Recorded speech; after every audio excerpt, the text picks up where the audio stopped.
I'm Ron Lau from TLCTugger.com, and I'm tickled that Howard has given me the privilege today to address his audience on why infant circumcision really ought to be stopped. I'm going to let him know that we're going to be at the Capitol this week protesting to change the law, and I'm going to tell him about this strange sex television show I'm going to be on the Learning Channel coming up Sunday. So today you're going to sort of try to flip our views on circumcision upside down.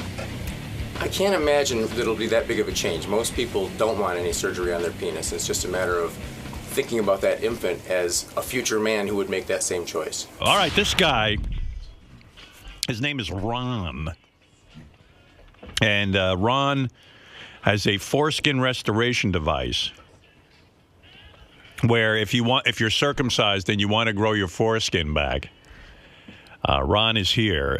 Ron was a couple of years ago. He was in our prettiest penis contest. There he is. There's Ron. Ron Kishman Tukasaran, I believe his name is. Can I be honest with you, Ron? You look a little strange. And I are mean you that, sure Ron was born a man? Were you born a man? Yes, sir. Right. Are you a heterosexual male? Absolutely. Heterosexual. You got a wife and children? Yes. You do? Has anyone ever said to you, do gay men try to pick you up at all, ever? You know, it's interesting. I went to a conference last summer where we discussed ways we're going to achieve ending circumcision. Right. And one of the guys there is aware of some of the work I've done. And he says, you know, Ron, it's great to finally meet you. I just always assumed you were gay. Yeah, you walk in a room, I think gay right Look away. at those pants. I mean, who wears pants like listen, that? I do stand because up. Let me see your pants. I What wear does these Robin- pants because in my line of work, Dude, how old are you? You dress like a 13-year-old. I'm 48. In my line of Why work, would you wear shorts in the winter? Because you invited me here to talk about foreskin restoration. Right. And I wanted to be able to, if necessary, drop my pants easily and show you my device. Okay, good. All and right. I didn't want to be tangled up in my other So slacks. these So aren't can come slacks completely off, that you would wear. right over my shoes. And All right. What do you do for a living? okay, I'm an industrial engineer. Are you thirsty? You sound dry. Take some water. Thank you. You're turning me off. All right. Have you ever kissed a man? No, sir. Never. Have you ever played a sword fight when you were young with a man? No, in fact, that's something I really think I missed out on. I hear about other guys. Oh, you don't know what you missed. They had like group masturbation sessions and stuff. Nothing like that ever happened to me. It's funny. So a lot of people think you're gay. That's funny. Because when he walked in, did you think he was gay? I thought he was gay. Yeah, right. All right. So anyway, we all thought it. But I'm glad to hear that you're happy with your sexuality, you're secure. Whatever it is. Whatever it is. We don't care. We don't make judgments. I think for somebody to be so secure that they don't give a shit what anybody thinks.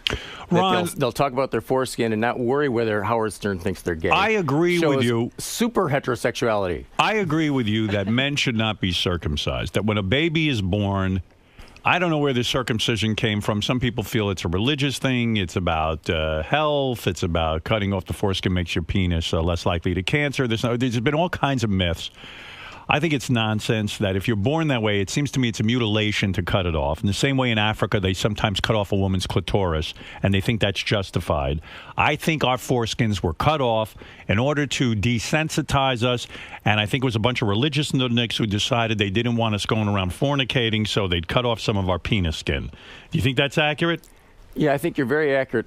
It's unfortunate we're going to have a boring conversation because we agree with each other. No, it's going to get less boring in a minute. We didn't plan to argue. But you're with absolutely you. right. Oh, I do. I plan on arguing with them. I about agree the with device. you. The thing that I don't agree with, is why in God's name, you are a circumcised man.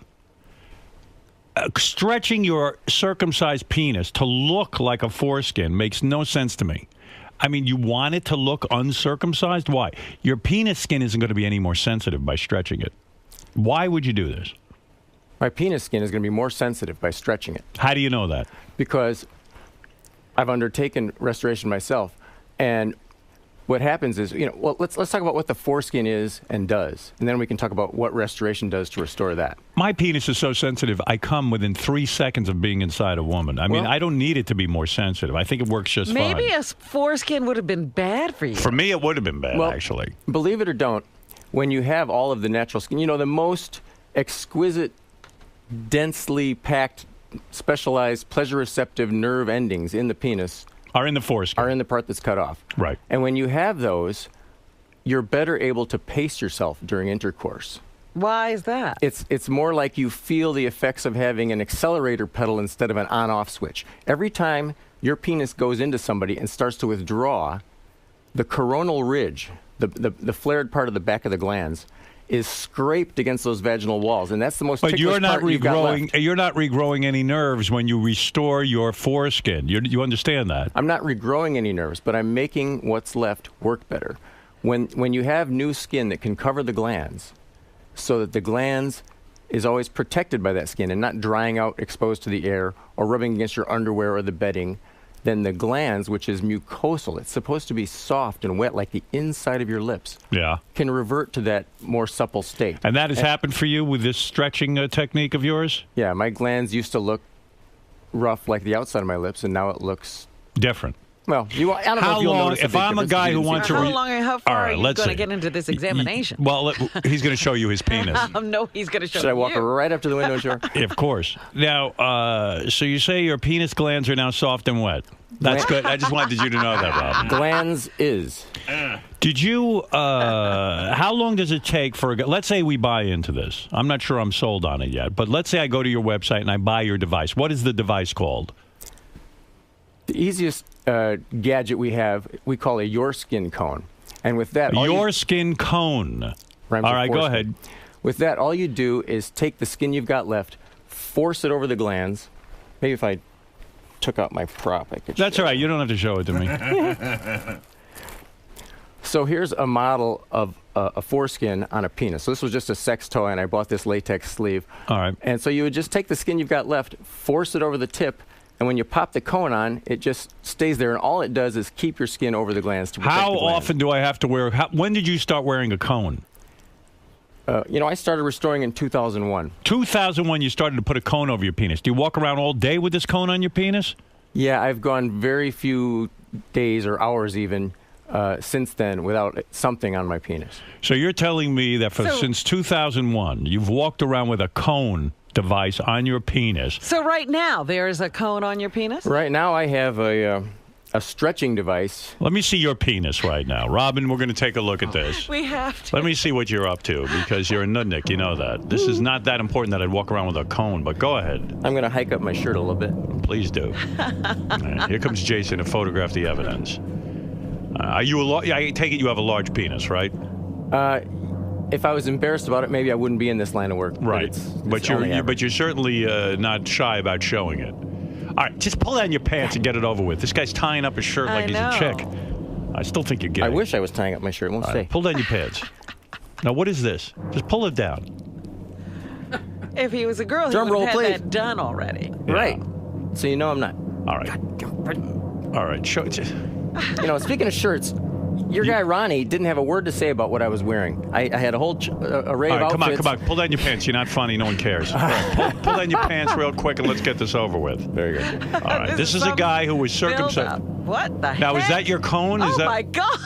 Well, this guy's got a huge penis. You have to take your whole... You could have just pulled him down, but go ahead. Oh, my God. Okay. What I'm wearing today is special underwear for foreskin restoration. Okay. This is called tug and wear. Right. And it's just a jock strap, basically, but it gives enough room in the pouch, I call it a snout, for your device to hang in there. And if anything ever gets loose from your penis, it just falls a couple inches into the snout. All right. You can walk around. All right, go ahead. Just Just show us your penis and let's see what it looks like. Come on. Geez. Here we go. The size of that thing. Okay. Now, that's your you walk around with that device. This device is rather comical. I acknowledge, because it's got this weight and it gives my penis some extra inertia to bob around. All right. But where's your foreskin? Where's your new foreskin? So this is the ridge of my glands right here. Okay. So my glands ends here, and everything from here to say here is a tube of skin drawn forward and continuously take that thing off and let me see if it looks like you're uncircumcised. Let me remove the size of this guy's schlong. No wonder he's busy showing it. If I had a schlong like that, I wouldn't mess with it. You would never, ever. I would leave it alone. It gets smaller and smaller as he keeps taking off Peel devices. off the layers. Right, yeah. Okay, so now you can see my skin is retained by this clear cone. Yes. And it's held against this white inner part you'll see in a moment. Just pull that thing off. We don't care. You're boring. Okay, go ahead. I loosen the retaining cone. Right. And the device pulls easily out. Right. And now my skin... Yeah, it does look like you have a foreskin. ...is hanging forward of the glands. A little bit. A little bit. It's not quite as... Well, yeah. It's very hard to grow skin. It You can grow about a millimeter a month. Is it really worth all that effort of walking around with a cone on your penis to get that little bit of skin to go over the head of your penis? I mean, is it really worth all the aggravation? When you talk about cone on your penis, let me show how and complicated who developed it this? is. Are you a doctor? I'm not a doctor. I'm an engineer. An engineer.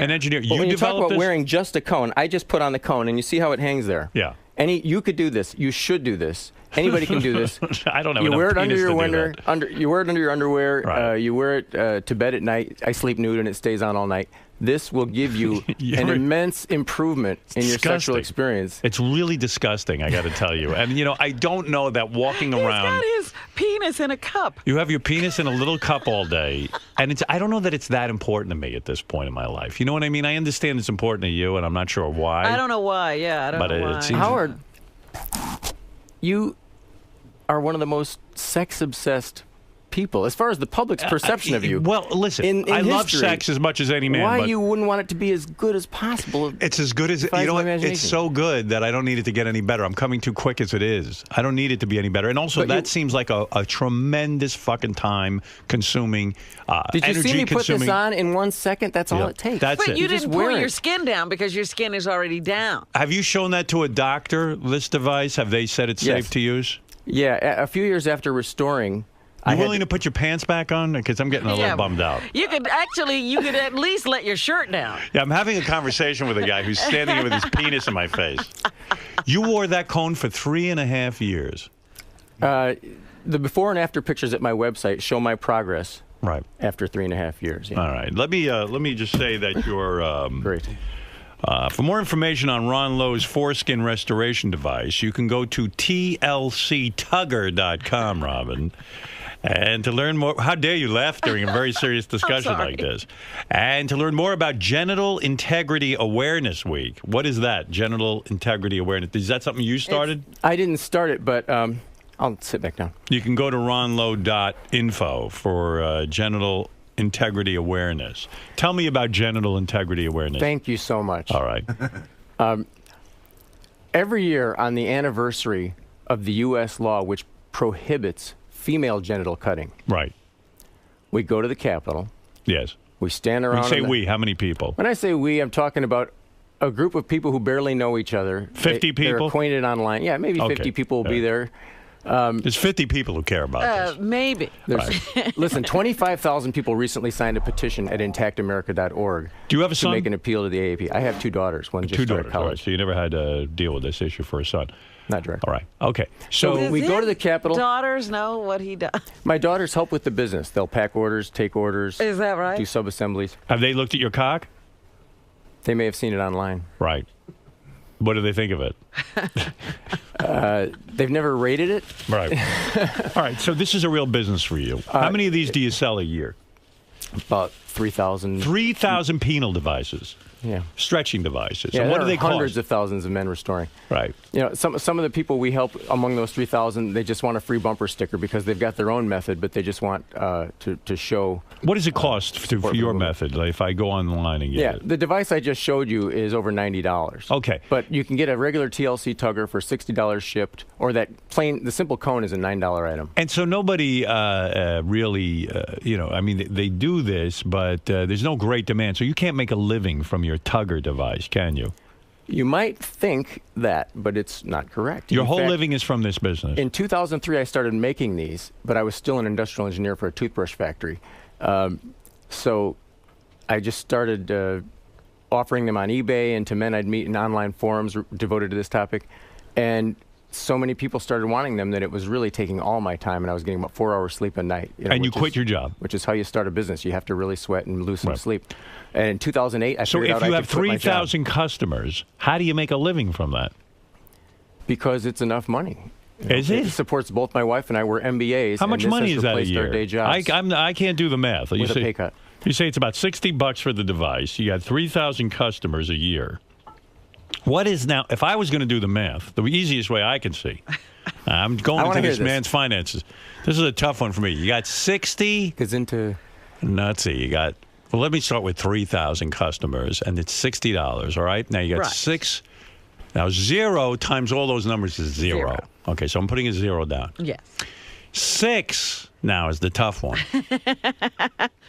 Well, you got a lot of zeros to put down. 0, 0, 0. 3 zeros, Yes. plus the other zero that was already there. Now you got That's 4 4 zeros. zeros. Now, here we go.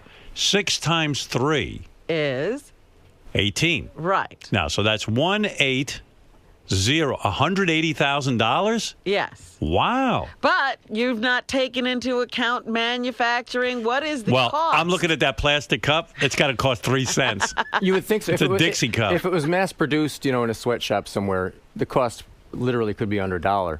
But it costs us a lot of money because each one is handmade, custom fit to the user's measurements. They I email see. us their sizes. We have instructions on how to measure. I have a much smaller penis than you. Do you make a very tiny cup, like a thimble? You've described your penis many It's not times on big. the air. And Right. so I made some assumptions, and I brought you a device. I'm not going to use it. Keep it to I'll yourself. give it to a high-pitch mic. Give it to Ronnie, the limo driver. He's looking for restoration. He's been praying for it for all these years.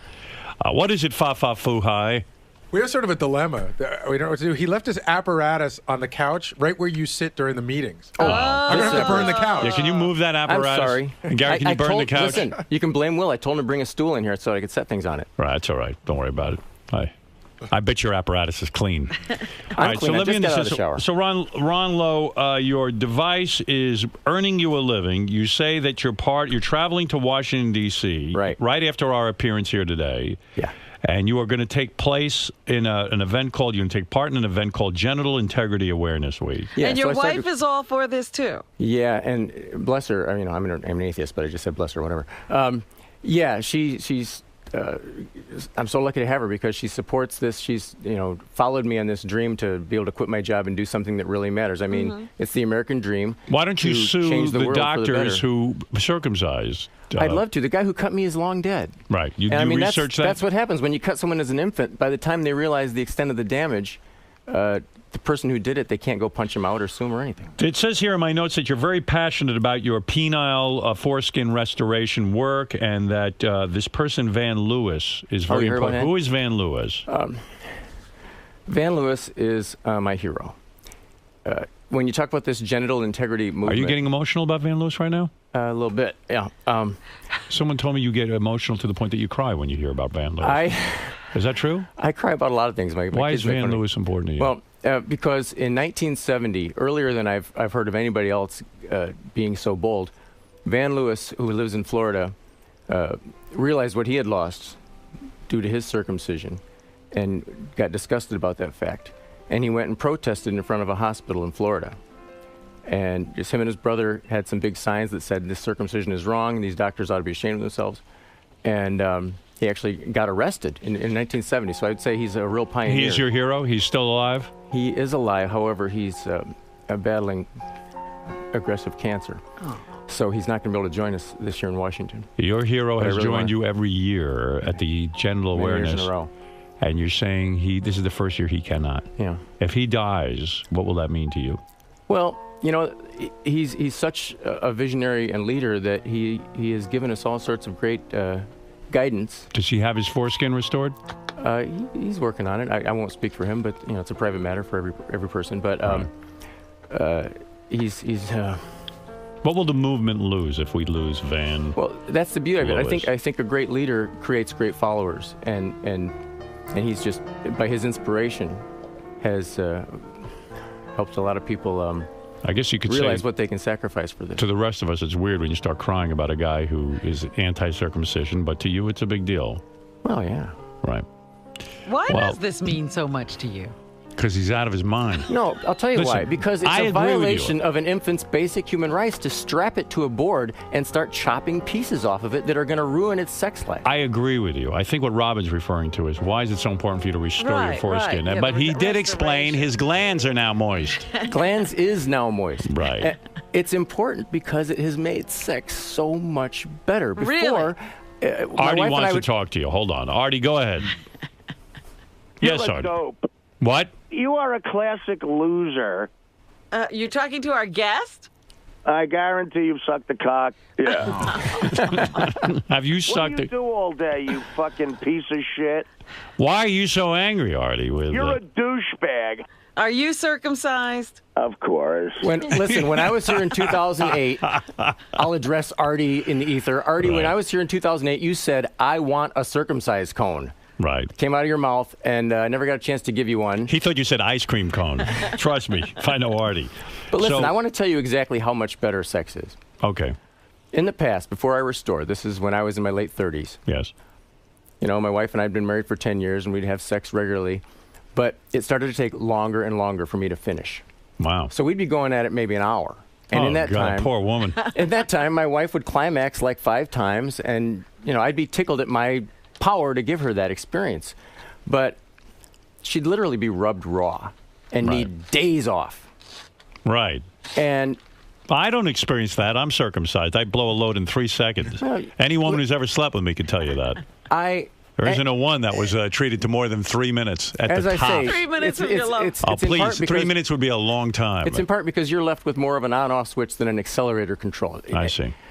You get tickled and rubbed in ways you can't. The foreskin prevents direct abrasion against that coronal ridge. So you experience that you should. I'm going to throw up from this. I agree with you. Can you imagine that Fred is having better sex than you? No. It feels He is. better to He Fred doesn't look- than you. I think Fred is. Fred, do you think you're having better sex? I guess you do. I wouldn't. How can you compare? Well, he can. He's I can. restored. It's a lot better. Listen, Ron. So now that I'm restored, when we have sex, it's a lot more of a plush, intimate interaction. There's not so much deep bang, bang, bang kind of thrusting. It's a lot more shallow motions, and I You understand? It seems weird to me because look. And I can still give her multiple orgasms, which is the important When thing. you see a guy walking around with a cup on his cock for fucking 3.5 years, it's weird. It's just weird. Yeah, how Of do you course go to it's the weird, but if bathroom you're quickly? man enough to say, "Hey, I got a cup on my cock because some asshole cut a part off of my body. Get over it."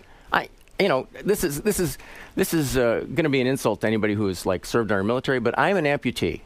Right. And for me to make this tiny accommodation of wearing this little cone on the end of my penis is very small, considering the huge rewards that it does in terms of undoing the destruction. Let's go to Chris. Chris, go ahead. Good morning, Howard. Hey, now. Hey, now. Was Ash Napkin Ed busy this morning? Get this fucking guy a pap smear and move on. I mean, Christ, he's not a fucking amputee. I'm a veteran. This guy's not an amputee. It was a fucking 2 inches of his, if that, inches of skin. I can't fucking believe you're wasting the audience's time with this retard. I just wanted to see his cock. I can understand. Finn, go ahead. You're on in Surprise, I don't get to respond a little Arizona. No, there's nothing to say. He's right. I can go understand ahead, how Finn. men get uncomfortable. When you tell them they're missing something, they get very defensive. And it's not 2 inches of skin. I agree. The adult foreskin is 15 square inches if you were to cut it off and unfold it. I agree with you that circumcision should be illegal in this country. I don't know how I feel about sitting with a cone and stretching my skin. But how do you go to the bathroom quickly with all that stuff going on? Once you're a restorer, you're a stall guy, not a urinal guy. Uh-huh. And you just... Really? Why is that? Is that why you Because always you have use to the stall? disassemble yourself for about 30 seconds. It's like RoboCop. Go ahead, Finn. Howard, pleasure to talk to you. Pleasure. Hey, listen, maybe you should try to promote this guy and get him on that show Shark Tank every Friday night. They get their idea, Bunch of ratings go out the roof. If you've got an in, I'll take that. I did go on Everyday Edison's, and I got green-lighted all the way to where they were going to film me before the actual judges. I got selected, narrowed down in the final group. And then they said, "Oh, sorry, you, sir, come with us." And as we talked, I realized we were heading for the door. And he explained that the lawyers for PBS said, "We're not going to have a foreskin device on our show, so have What is have it, a nice Finn? day." I think Eric the Midget might have got that answer quicker on the 60 times 3,000. Well, hey, listen. Sometimes you need time. I got the right answer, didn't I? You guys, always a pleasure, the king of media. Always a pleasure, Howard. Thank you. Anybody thinks that's an easy question, 60 times 3,000, think again. That took quite a bit of computing. I don't have a calculator here. I do that all in my head. I didn't use a piece of paper. I'm pretty proud of that. I'd like to see anybody else do it that quick. Well, let me tell you something, Ron. I don't know much about what you're talking about. I congratulate you on your passion. I happen to agree with you that foreskin removal should be illegal. It is a mutilation.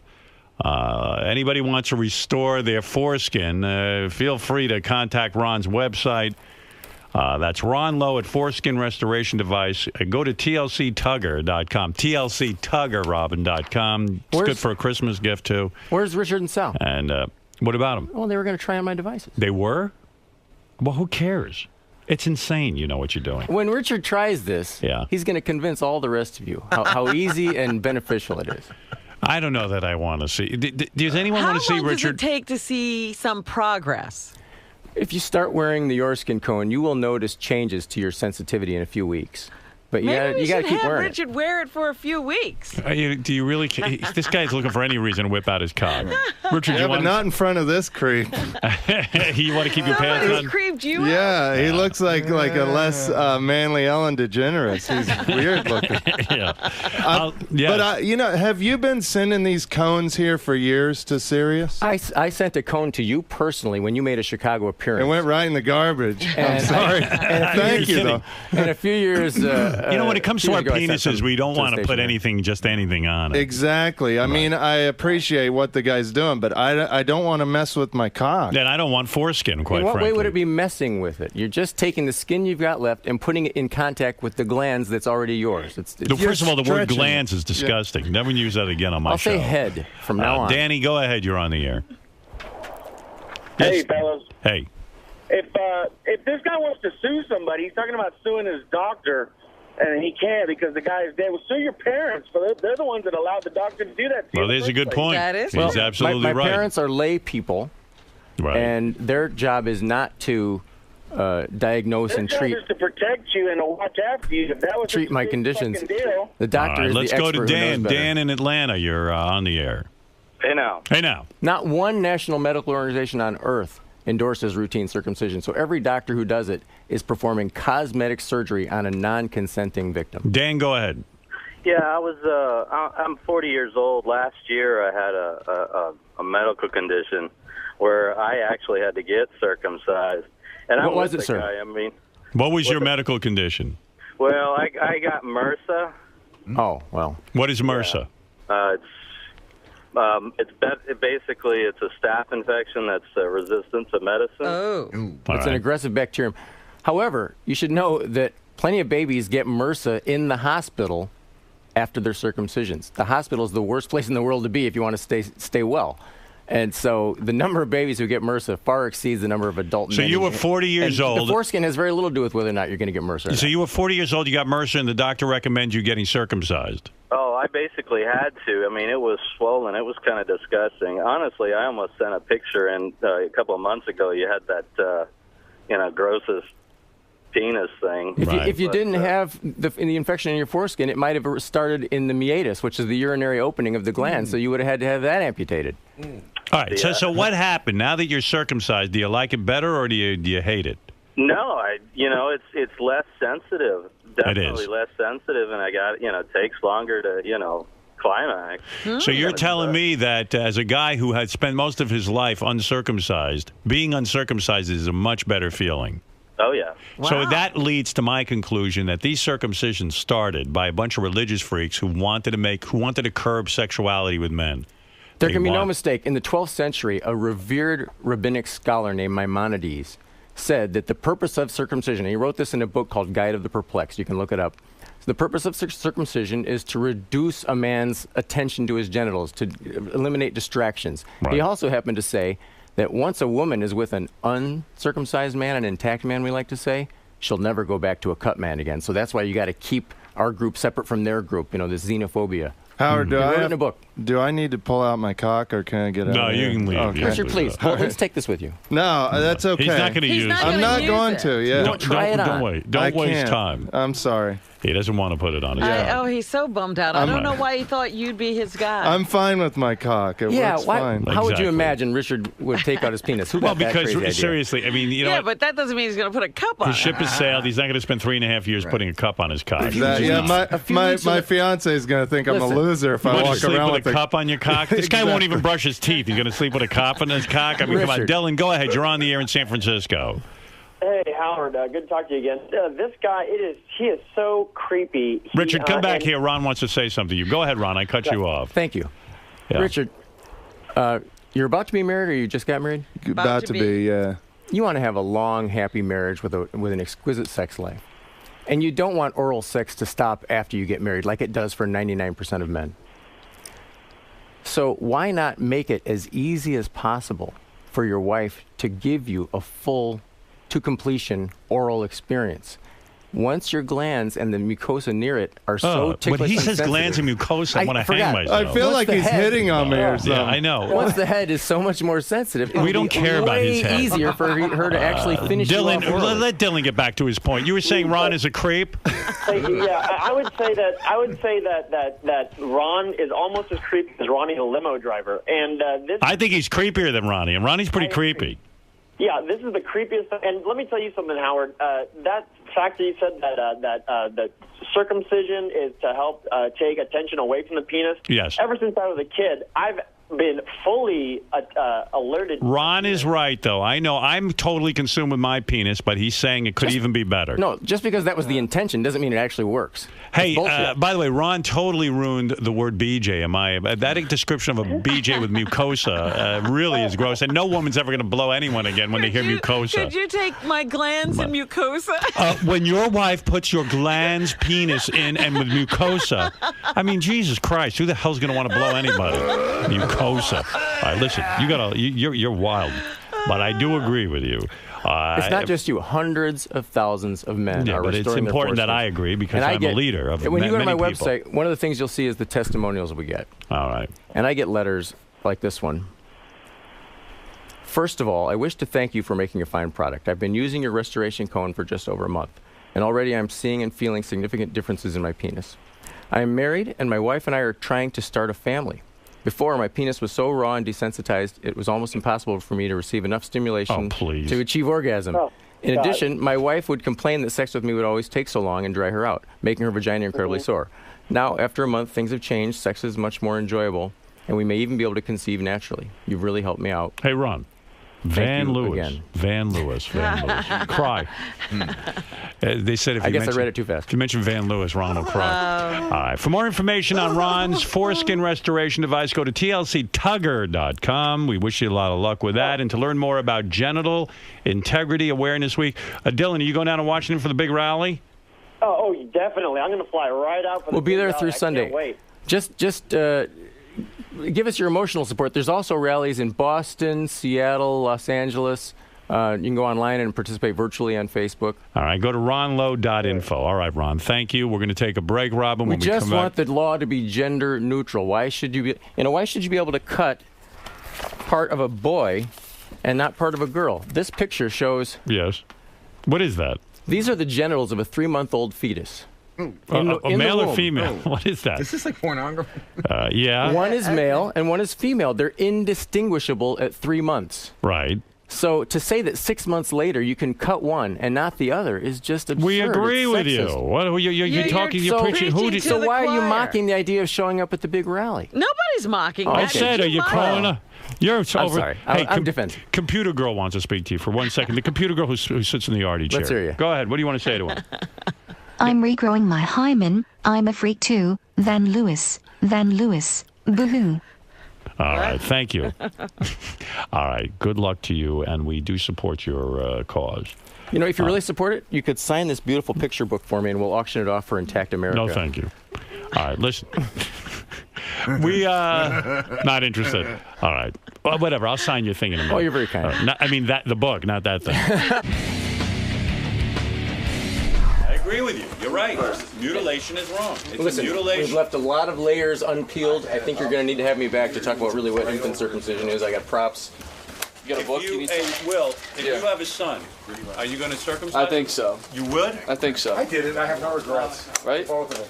You don't have regrets because you made the best decision. You thought it was a good idea, but I would not do it. We'll put everything away. I'm with Ron. For real? I can take a picture for HowardStern.com. He's right. It's a mutilation. Who the hell decided someone should cut off? I'll get one like that. Would you cut off your son's finger? Did you put this here?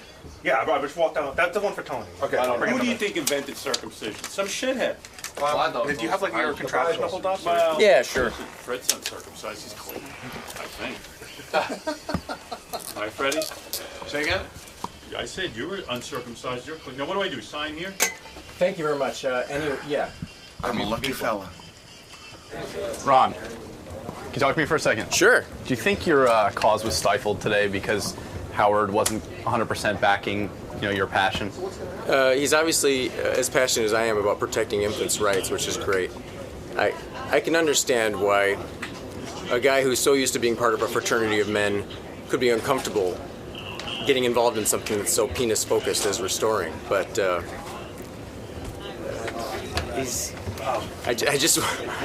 I know there are a lot of men who want to do this and who understand the benefits and aren't resistant to it because they don't care what other people think. And I'm looking forward to those people, checking out our information at the website and getting started. Because Howard is someone you really respect, and he does respect your cause to a certain extent. I was really disappointed that he didn't, say it's something I might try. And if nobody's listening, it is something he would try. I don't know. But do you think that this cause is really worth all the effort? Like, with all the horror and things that go on in the world, why focus all of your passion and energy on something like foreskin? I really think, as a non-religious person, I have to think about what it is that gives meaning to life. And for me, I've decided that is to leave the world a better place than you found it, okay?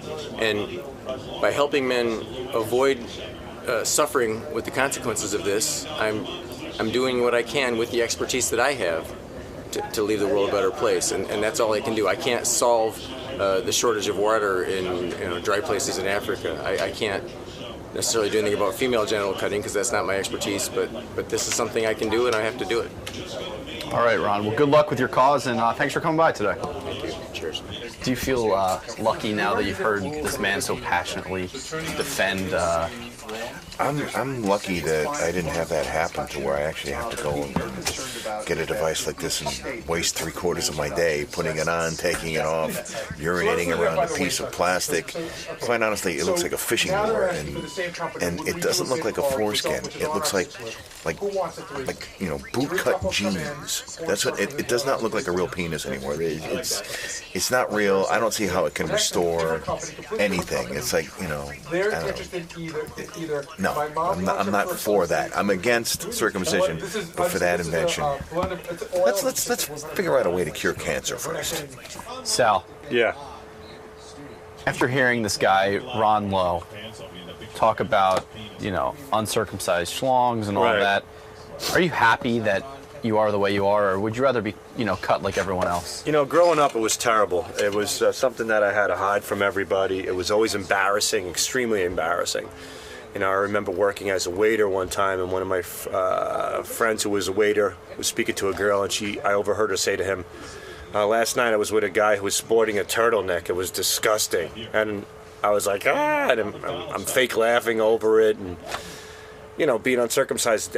When we went to these school trips to museums, and you'd see the statues and their little cauliflower dicks, and everyone would be grossed out by it. And I had that, so it was very difficult for me for a very, very long time. But then I came on the show, and you know what? I turned my circumcision into something, my uncircumcised penis into something positive, which was great. Unfortunately, this shithead comes along, and he's so creepy and so disgusting. I kind of wish that I feel like chopping it all off again. So I'm like the Rudy of dicks. I was down and out. I was an underdog. I hated my penis. Then I came in this show, and it became a great sensation. And then this shithead comes along like the Lex Luthor of cock, and just sabotaged everything. He's such a weirdo, creep idiot that I want to just take a fucking pair of scissors to my foreskin right now and snip it off and chuck it in the can. You shithead. Disgusted. And that's that. And there's nothing you can do about it.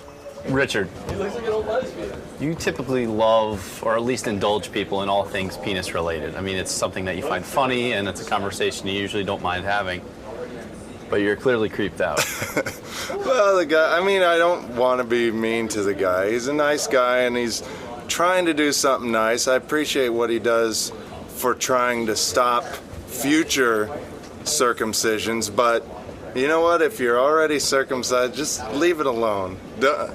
I don't agree with fucking around with your cock when you're a 40-year-old man. It's like, you got along fine this long. Just let it go. I don't want to dilly-dally with my tallywhacker. I'm gonna leave it. It's fine. I get plenty of sensation. I'm okay. So you don't wish that you had someone like this in your corner, on the when you first were born into I this look world? at Sal's cock and I think, that's weird looking. I'm fine with the way mine looks. When I watch porno movies, I prefer watching, say, a Peter North to a Manuel Ferrar who's uncut.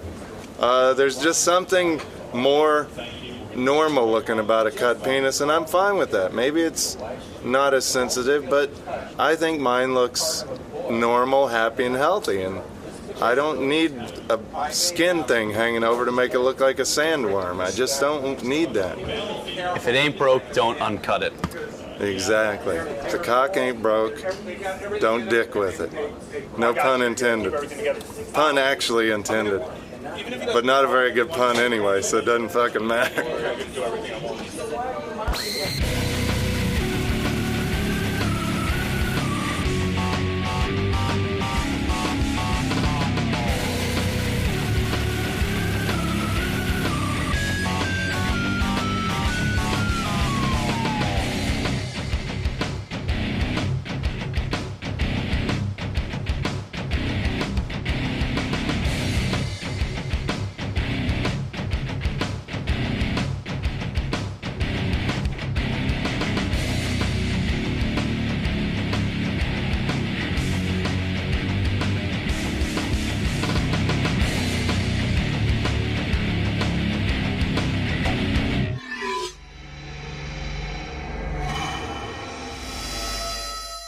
Then he All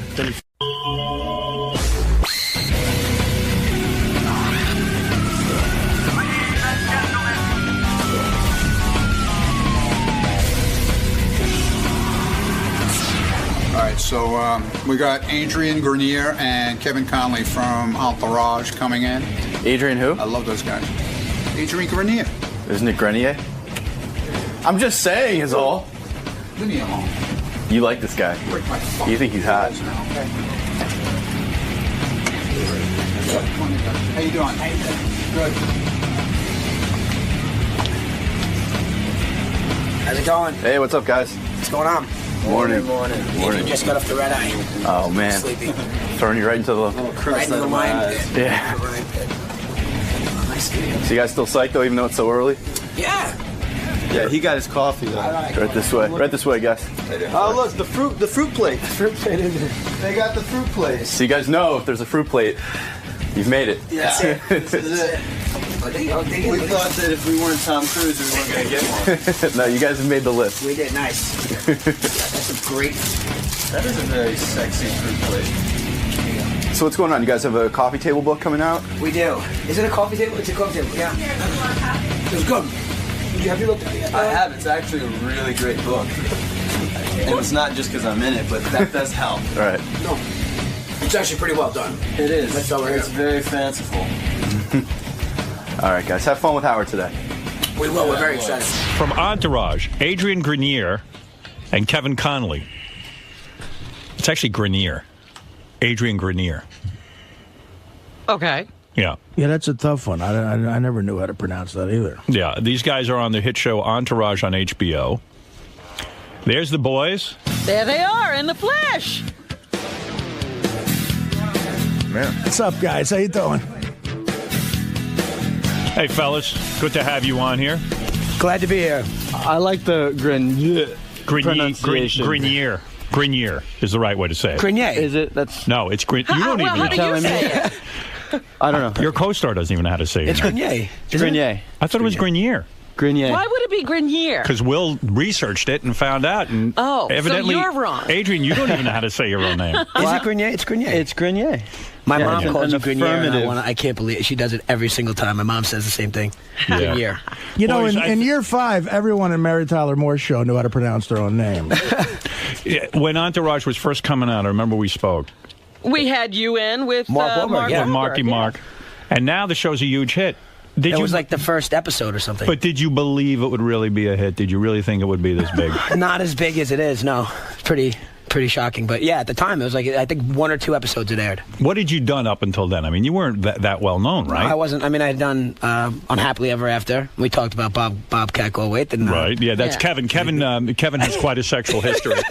We'll go through. He was dating a very hot chick named Nikki Cox. Yes. And Bobcat Goldthwait stole her. Swiped her out for marriage. Yeah. Right. And this then chick- Jay Moore swiped her from him. Is he now married to married, her? yeah. She's a very hot chick. She is, in fact, I remember Artie met her once when he was working on the set of I worked the with her Norm for Show. a year. The Norm Show, yeah. And she'd show up in like a 12-year-old boy's T-shirt, like one of those guinea T-shirts. Right, the little She would rehearse. And she would distract the crew. They had to tell her to put some clothes on. Fuck the Did they crew. really have to tell her to put clothes on? No, Artie? well, no. What happened was she, I worked with her for a full year, and she would rehearse. First of all, she had this enormous black guy who was her bodyguard. Clay. Clay. Yeah, Who was she from Well, you guys? She had to have a bodyguard at all times. She had stalkers. She had a real serious problem with a stalker years ago. Okay. And this guy is so intimidating, but she would show up. At the time, she was 21. And she would show up to rehearsal with like a 12-year-old boy's guinea T-shirt on. Wow. And fuck the crew. Me and Norm said, listen, we can't act as it is. We're trying to act here. I mean, I can't. She might have been the reason that show got canceled. That probably is right. We had to switch our names in the cast to our real name. Like, I originally had a different name. Kevin, how devastating is it when you lose a girl like that to Bobcat Goldthwait? It was not my finest. Not one of my finest moments. How did you tell him? We've made up since then. How did it affect your working with him, though? We did actually another year like that with them together. Yeah. Ooh. So. Yikes. How did she tell you? I read it somewhere or something. Oh, Even you're worse. kidding. Yeah. It's a terrible thing. It's a terrible thing. And now she's dating Jay Moore. She's married to Jay Moore, who's a nice guy. Listen, that was like 10 years ago, 12 years ago. I've been to hell and back since then. But was this going on behind your back for a while? Is that what you're saying? Always assume that it is. If you think it's not, you're just in denial. Well, I'll have you know, I will never Whether do or that not to it you, was, Kev. yeah, thank you, Adrian. Adrian gets lots of women. We're going to get I to need your women. We're going to get to your resume. I imagine it is not very difficult for you to get women. You're a good-looking dude. Sometimes I see Adrian at the gym. For a while, we were into this weird thing. We didn't even say hello to each other. That was weird, right? It was weird. Then I finally walked up to her. I said, "Why did are you?" that go on? I go, "I don't know. I mean, I forgot that Adrian was on the show, and I would have immediately gone up and said, normally I don't bother anybody, Right. but I passed him in the hall, and finally I said to him, hello." It was an awkward hello, as I recall. Yeah, because I was like, well, maybe I did something bad to this guy or something. I don't know. But What gym? I think we were What's just the trying to gym let we each go other. to? I mean, we were both like, in Giving each other your space or sweat. something? Yeah, but I didn't want to bother you. You didn't want to bother I me. don't want to bother anybody, but it was good that we said Besides, you're hello. not a woman. Why should he bother with you? Honestly, it's true. I thought it might be refreshing. Why should he waste his time being charming to you? All right, let me slow this down the for back, a second. maybe, because right? I got a lot to talk to you guys about. And Adrian will get to your list. But as long as Kevin started with And the let's women. start with Kevin, since we know him better. Kevin, recently, though, and this is an important topic to bring up with you, you happened to be at the MTV Awards. I was at the MTV. So was when Adrian. Kid Rock, Adrian was there as well, but you Yes. were an eyewitness to Kid Rock and Tommy Lee fighting. I It was. was reported in all the newspapers that Pam Anderson was there and Kid Rock and Tommy Lee got into a fight. What did you see that night? What was your eyewitness account? Okay, now, I mean, I don't want to incriminate. I don't want to incriminate him. Am I going to get in trouble? I don't wanna drag Are myself. there charges? Are there Is pending No, the charges? truth will set you free. What did you see that night? That's all I'm asking you. Okay. I saw, Kid Rock. We were all at one table. And, Adrian, you were there. You have an eyewitness account as well. Are you going to chime in You here? saw it too? Yeah, we were both sitting there. Now, did the police interview you guys afterwards? No. They did not. Why not? Why wouldn't they interview? I don't think there have been any charges. Oh, okay. I don't know. That's good. I was actually mesmerized by the performance on stage. That's I wasn't the really one thing why most people didn't really see what was going on, because Alicia Keys was on stage and she was killing it. phenomenal. Really, I find her a little boring. Not this night. She was not. She was good. Nothing boring about what she was And she lost weight, did she not? She looks She just better. looked great. The performance, everything that she was doing was unbelievable. So all eyes were on her. Not to mention, we were right there, so she's like standing on top of us. So why are these two fighting? First of all, listen, I don't know Tommy at all. Kid Rock, to me, was like one of the coolest dudes. I could not believe it. I was very impressed with him. He just was like a nice... He's a very nice normal guy, you know, Right. and he was sitting there, and I guess Tommy Lee came over. Right. And sat down sat next to him, and Kid Rock sort of, just... Dicked him. Yeah. I mean, I don't know how else to say Was it a sucker punch? No. Not that I saw. Well, all right, Not that I saw. let me take you through this. You're sitting at the table, you're minding your own business. Tommy Lee walks over to Kid Rock's table and plunks his ass down in the seat next to Kid Rock. Now, the other thing to keep in mind is we're all sitting in our, Kid Rock is sitting in his assigned seat. Right. It's not like Kid Rock was looking for anything. That was his seat. He was there for 2 hours. He was there the whole night. Tommy Lee walks over, Sits down next to down him. right next to him, which is going to be tough because here they were married to the same woman. A lot of mean Did he things were say said. anything? It looked to me like I don't think that Tommy Lee really even realized he did it. He did it. And then Kid Rock And turned. they had this look of like. Did Kid Rock stand up or did he remain seated? Kid Rock, Tommy Lee stood up first, I believe. Kid Stood Rock up. said something to him like, "Get the fuck out of here! Get up and get out of here!" Something like that. And then Kid Rock hauled off and punched him in the face. That's how it looked to me. Yeah. Did Tommy say anything at all? He didn't really have much time to say much of anything. Did Tommy go down from the punch? It happens. One thing. The other thing is the security there was amazing. Yes. Security. It was like a half a second. And Now there let was me ask you people something everywhere. else. Did Kid Rock check the security before he took the punch? And then Kid Rock, Kid Rock just got up and sort of walked out with a bunch of security guards. It was pretty. Wow. It was really one of the coolest things I've ever seen. To be totally honest with you. To see Kid Rock punch Tommy Lee in the face was probably better than what was going on stage. While Adrian was staring at the stage, you got to see the real. I'm a music lover. You are. I mean, I he literally likes the caught it violence. out of the corner of my eye. But the funniest thing was then Puffy and all the rapper guys were like, you know, said you got to stop violence in rock and roll. But Kevin, you do like violence. You have been involved in fights. I was nothing. Did you not punch Oil Air Brandon Davis in the face? Now, everybody can't stand him. I mean, he is an obnoxious rich kid. Why did you punch him in the face? How did that occur? Why not? Right. You know, honestly, you know, I obviously dated Nikki for years, and they're, you know. That's not obvious. You dated Nikki Hilton. Right. Now, let me understand this. When you date one of the Hilton sisters, yeah, that's a very wealthy girl, right? Correct. Does she pay for stuff? No, well, no. I mean, why should she pay for stuff? Because she has more money than Kevin. Take her out. I mean, Kevin's making okay Please. money. He's working for HBO. He ain't a millionaire. We know that HBO is very cheap. Right. Well, they've been good with us. Have they good? Adrian, have they been good with you? They've been all right. They've been all right. You're not. I don't see you doing any dancing. I don't have anything to compare it to. Okay. All right. Fair enough. Now, yeah. I mean, no. Listen. I mean, I earn enough living to where. Do I pay for dinner? Of course. You know, would I do that kind of stuff? He But used to have to compete financially with her a little bit. As I recall, he spent a lot of money on gifts because he had to sort of show her that Kevin Dillon used to say, "You're setting the bar too high early, bro." and you would hang out with Paris Hilton and Nikki Hilton. That's got to be a great, fun scene for you, right? Yeah, and you know, the whole family. They were always very nice But to me. the It'd thing- be easy to sit here. But Where they're a it nice shows, though, is like on vacations.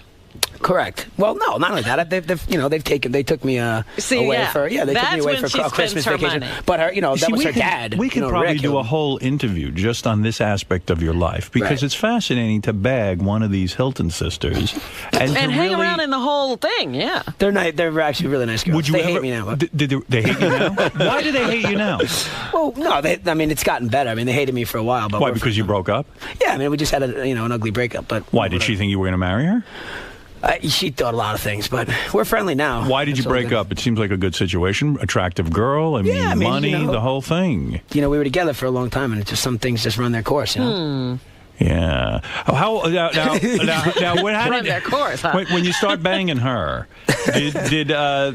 was this before Entourage? Actually, yeah. No kidding. Yeah. So Did you have to choose between the sisters? I mean, you go No, out, no, do you no. have to say, should I go for Paris or Nikki? No.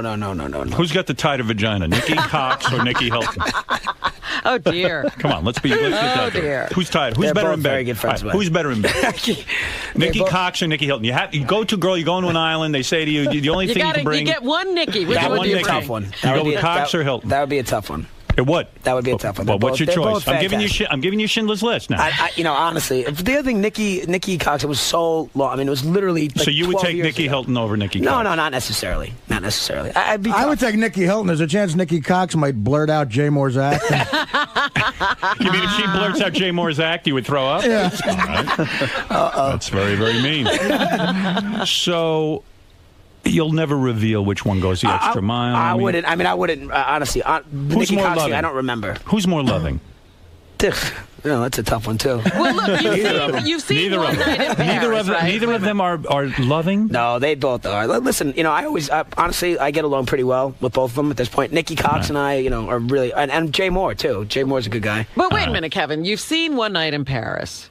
I actually haven't seen One Night in Paris, but I'm friends with Rick Solomon's a friend of mine. Is that Rick Solomon's an old friend of mine. Is he a nice guy? Very nice guy. And what do you think of him marrying Pam Anderson? I think he seems happy. Really, really. You think that's real? I don't think it's real. I know it's real. He's a good friend of mine. Did there come a time when you saw both of the Hilton sisters naked together? No. That never did happened. not. Never happened. You never saw them nude. No. Did there come a time when you found yourself attracted to Paris? It was a very attractive girl. Right. Well, but I actually met Nikki through Paris. So Paris and I have been friends for a long time, but, Did you try to get Paris and didn't work out? No, she was always dated Rick. Adrian, I think, banged her a couple of times, right? Adrian, I want to see if, let's hear this. Good for you. I mean, I would do that in a minute. How was that for you? Well, I haven't, but you haven't? I imagine it'd be great. You made out with her a little bit? Never. Nothing sexual. It was rumored that you were doing her, right? We have a very professional relationship, in fact. Why would you have a colleagues. professional relationship with her? Well, because I'm making a documentary about the media, and she has a very intimate prominent role. Yeah, she does. All so it's a natural. Good looking as you subject. are, she didn't come on to you at all? Come on, let's be serious. I mean, we flirt, of course. Of course, yes, absolutely. I'm going to get to your documentaries in a second. Let's get through Kevin's fights and sexual history first. Yeah, because you got right off of him socking the guy. I don't know how. Yeah, I don't know how we got off that. So when you punch this Brandon Davis character, who is a very, I guess, obnoxious guy, what happens there? Why would you punch him in the face? I like that. The thing, it's always the people around those girls that I had the biggest problem with. He's all right now. He just at the time was just going through, I guess, some problems. I mean, obviously his substance abuse problems. Whatever the case is. I just think that at that time he was going through a bad period, and I just was like, was he rude grouchy. to your girlfend? No. Was that why you punched him? No, he was being rude to me and just about. And I just what would someone say to you to get you that ticked off? We were just at work and we worked late, and I showed up and I just was like sober. I was like, everybody else was like kind of drunk, and I was just kind of sitting there, and I don't know. He was going to prove to the crowd that he's going to show everyone how hip he is by insulting you. He was insulting everybody. I see. Yeah, but since then, and then you walk up to him with a closed fist and you just smack him right in the head, right? Well, not really. I like that. The story's gotten better with time, but Did you knock him out? No. What did he do? Did he cry? Was it as cool as Chris Rock and Tommy Lee? It was Kid Rock.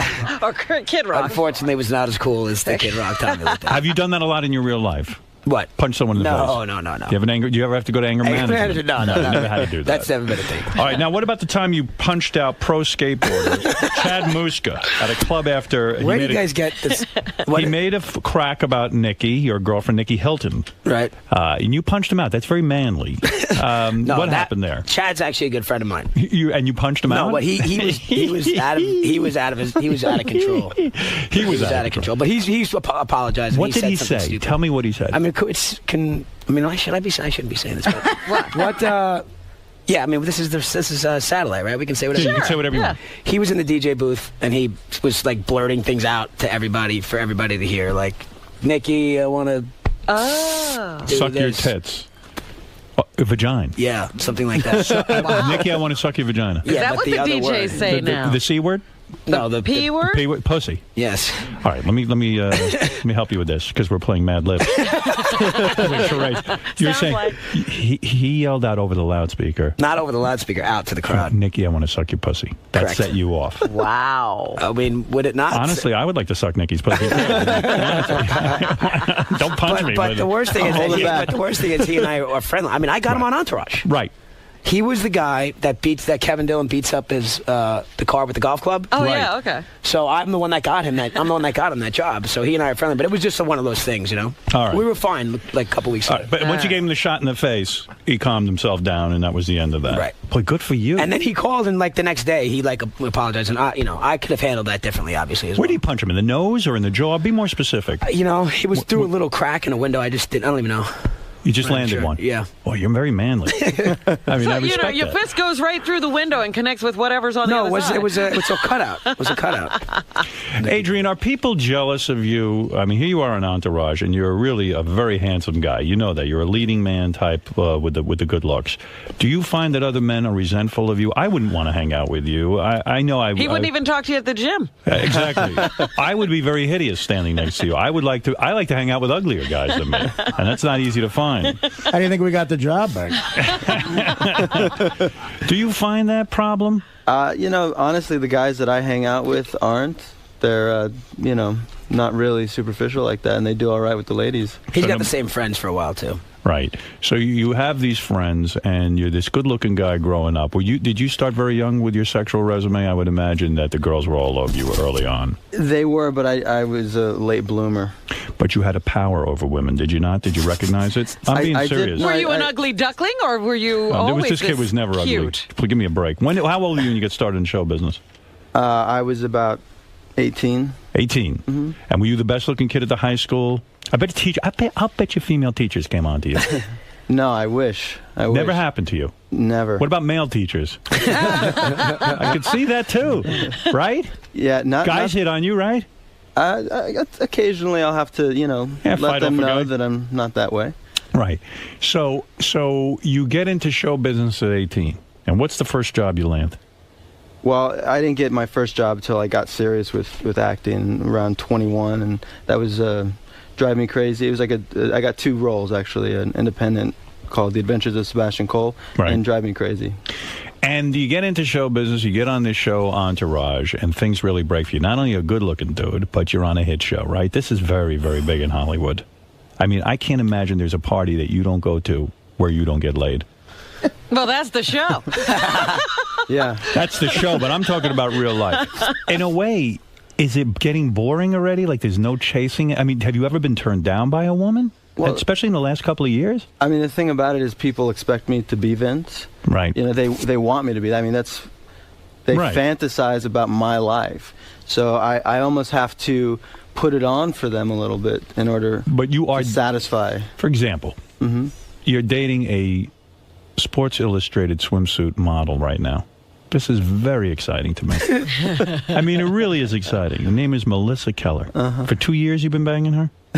Do I have that right, or am I lying? We've been hanging out for a couple of years, yeah. And when they say on and off, that means you can... Oh, you take time off? Yeah, they take time off. Oh, my goodness. And she's so wrapped up in you. So now, anytime you meet somebody else, you take time off. On and off. You know what's so great about I'm not married. No, you're not married, but what is the move? How do you convince a girl to be on and off? Is it that... I mean, this is a girl who could get any guy she wants. This is pretty much. Full, yeah, pretty much. Yeah. And you can even treat her shitty and go, well, let's be honest. You can go out and bang a few broads and then say, okay, I'm ready to come back to you.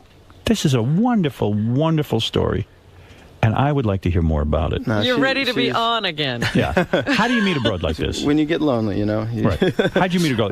You've seen her, obviously. She worked on Entourage. I was there when they met. Oh, is that the move? I was standing right there when they met. In fact, I took a step back and let Connolly hit on her first. I both. He couldn't close, so I had to come. Was it love at first sight on the set? I mean, how does this work? I actually really did find her extremely interesting in the van ride. Yeah.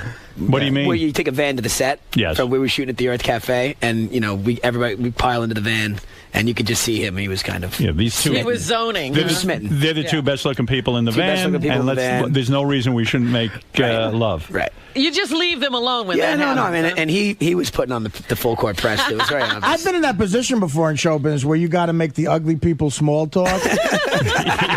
You know, while the two good-looking people they do whatever Isn't they do. it great being the background to their romance? And you got to be like, did you see the game last night? You want to go? I remember in college, my roommate Lou was a good-looking guy, medical student, the whole deal, and I would always be in the background while he met the new girl. Small talk. Yeah, it was really great. You know, Was she the broad who was the waitress at the Earth Cafe? Am I thinking of this correctly? Then when she played the waitress, Season 3, Episode 1. She was a waitress. No, she wasn't. Kevin, did you beat off to this girl? I bet you did. I bet you went home and beat off to her. But I did. I was campaigning for him to get with her. How long does it take you? Like she's obviously trained on you and fixated because you're the star of the show, and she. Oh, it's because he's the star of the show, not because he has any particular charm or. What girl do you know cares about charm? So, how long does it take before the two of you become lovers? She actually was quite flaky. I called her several times, and she smart. And good move. Yeah, good move. Now, how do you So let's say you're going out a few months, and then you decide, look, I need to break up with you right now. Do you tell her do you actually have a phone call or an in-person meeting where you say it's time to break up, or is it just unsaid? Well, it's not so much of a breakup. I mean, it's just about, not really knowing whether or not you want to make that commitment, that full. So when she reads in the paper commitment. But when she reads in the paper you're out with some other girl, does she say, "Okay, that's it, we're off now"? That's it. The papers always lie. Come on. But how do you tell her when it's time to start up again? Like, that's got to be a weird move. You know what I mean? Or he's mastered it. There's no protocol. It's if you just open up and be honest and that's right. Talk about how you feel. So are you on or off now? Yeah, where are you at now? Robin needs to know. Where are you right now? Where are you at? That's a very good question. Oh, are you on or off? I think we're on. Oh, you're not sure though. No, I think we're on. Well, I'm in New York, so. Oh, we've got the. Does she live in New York? You're on She's in LA. California. Oh, do you two argue about it? Is it a source of because it sounds to me like she's dating you and you're on and off again? No, I'm very open. Like, she can do whatever she has to do to find what she needs If you to find. saw her with another guy, you'd have a hard Would you be time. upset? Yeah. I work on my jealousy, but I'm not a very jealous person. Do you love by her? nature? Are you in love with her? I don't really know what that means. You know what it means. I don't. Are you my in love God. with her? I'm a very philosophical person. We can talk all day about definitions. Ah, boy, that's cold stuff. Man. Yeah, really. I'm heartless. Well, you've got a great resume. Let me brag What's for you. on his list? Well, I question some of these women. All right. Kirsten Dunst, you had sex with. Why? No. She's okay, but you what you is could do that? much better, is what I'm saying. Did anyone ever say that to you while you were dating her? That you could do much better? Why are you with her? I didn't date her. Oh, you didn't? No. Never had sex with her? No. What about Melissa Joan Hart? No. Never had sex? Because I was going to say, she's not even in your league. See, like I'm saying, people want me to be Vince, but I'm not. But you're not. You've actually got it under control. Did you bang? That's the story. Those are the stories that they sow about me. When you appeared in a Britney Spears video, did you have sex with her? No. Wow. Well, look at the self-control you have. Wait a minute. So not while the video was going on, but after? Well, she was quite young at the time. Oh, right? was she? By the way, Adrian's got a pretty interesting story. He did a documentary about... I saw that documentary. I never saw the documentary, but I heard you interviewed about it, and it's kind of a sad story. Yeah. Your mom and dad were hippies, and they lived on some commune. Yeah. And then when you were like 6 years old, I guess your dad split, and you never saw him again.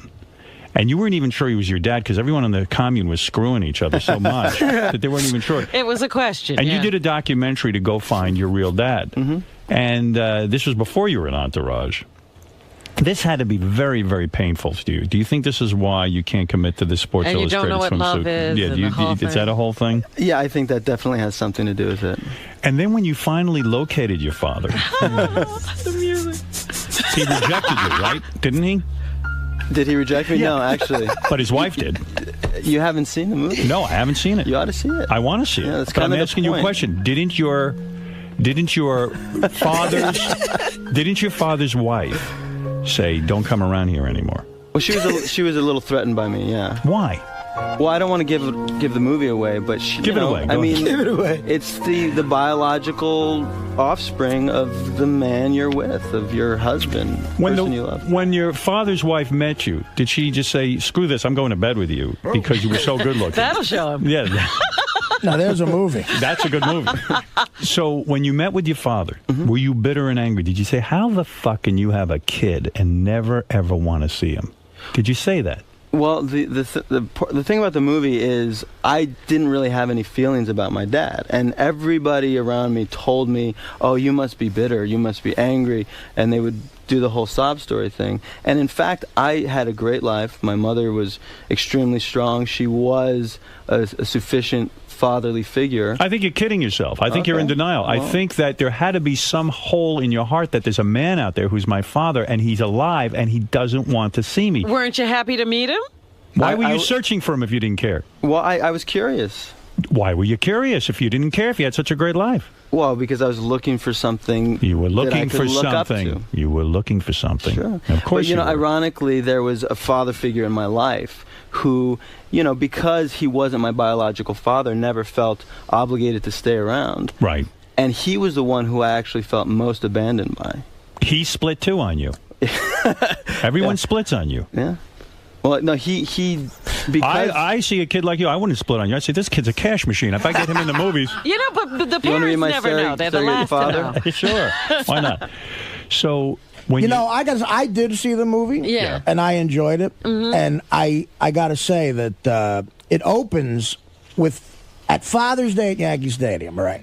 Go Yankees. Right, exactly. So just that sentence means so much to me. Father's Day at Yankee Stadium. That evokes all these emotions in me, and I do feel on some level that, you know, if you don't understand that, you were robbed of something. And the other thing I got, and I mean, the beginning of it, you're clearly curious. You're asking all these guys with their fathers in Yankee Stadium.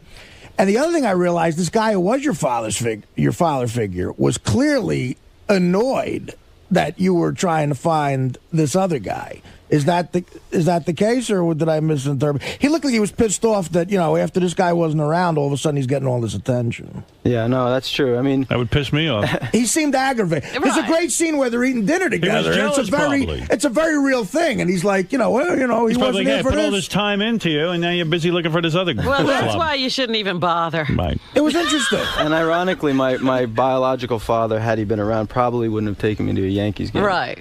What is the name of that movie? I'm going to watch it. Shot in the Dark. Shot in the Dark. I will see it. Because, it's good. It's well done. Yeah. That has to be a very painful thing It's to go wrenching, looking yeah. for your father on film. It's a good idea, though. I got to say, that's a real cool idea. Tell most of us, though, what it's like, because most people don't care about anything else but vagina. Tell us what it was like when you had a threesome with two models. What was that like for you? And I had a threesome with two It says, models. according to the New York Post, Adrian had a threesome Well, how would they know? with two models from the website doubleagent.com at the Sundance Film Festival in 2006. Oh, you did it at a film festival. Now do you remember? That's the tabloid media for you. You know, there's two players in the room. Documentary about that. You are saying that exactly. Page 6 is lying? We have tape of it.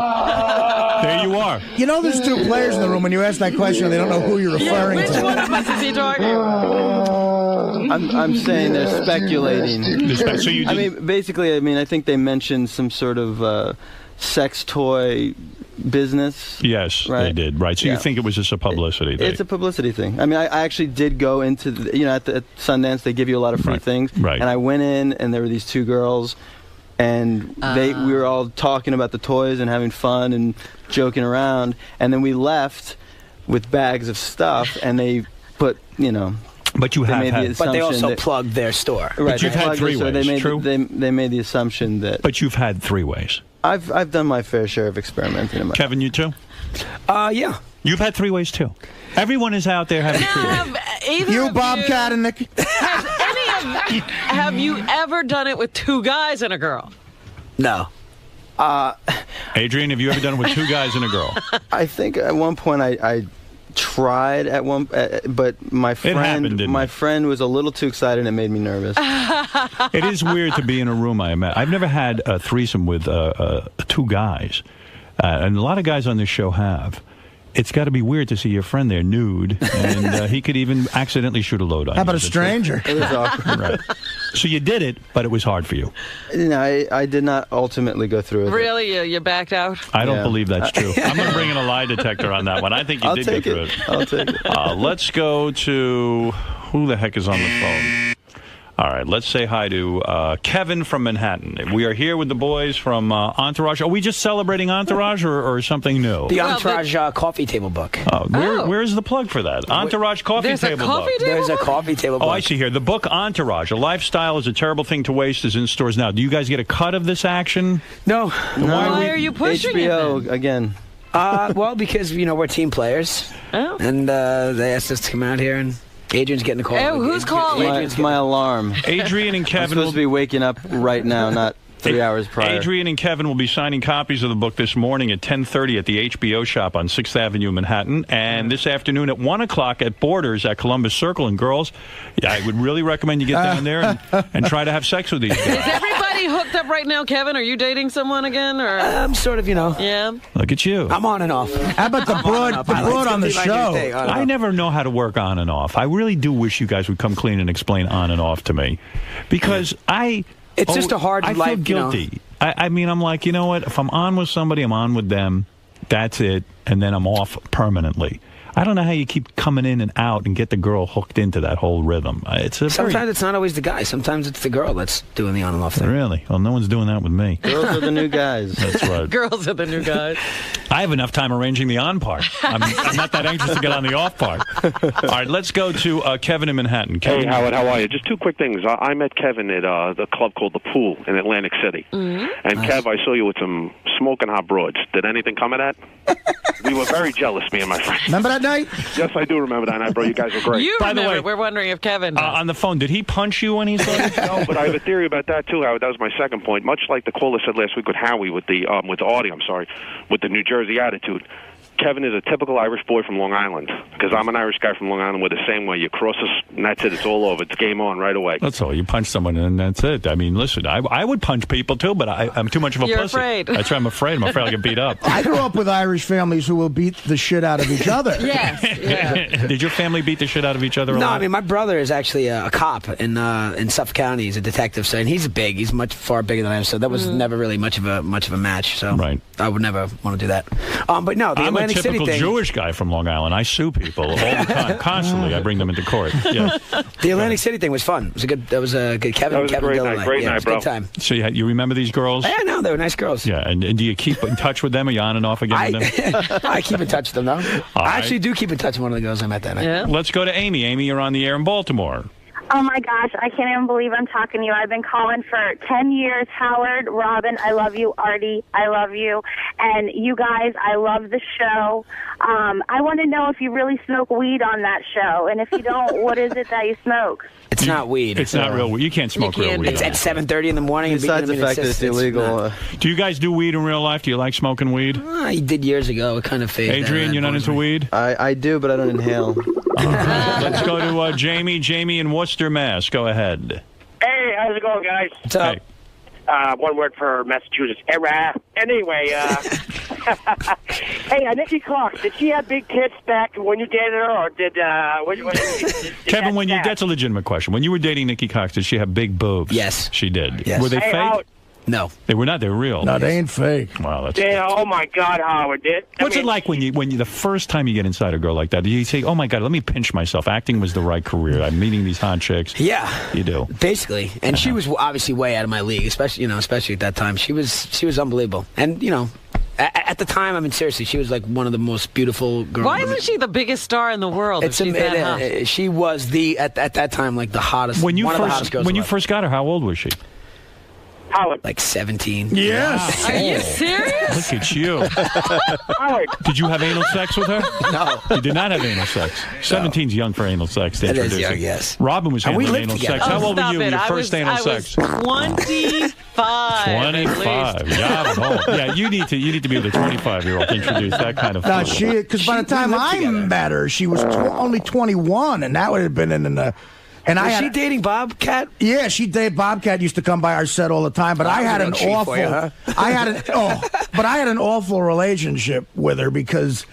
Like this big black guy who she was around all the time. He overheard me say the N-word. Oh, but Why would that upset him? But I was saying it as a joke. That's different. No. Hysterical. Honestly, he was a black guy with green eyes. It's always a joke. He was a black guy with green eyes. All right, let's. And you know the expression, he gets more pussy than a green-eyed N-word? Hello? Yes.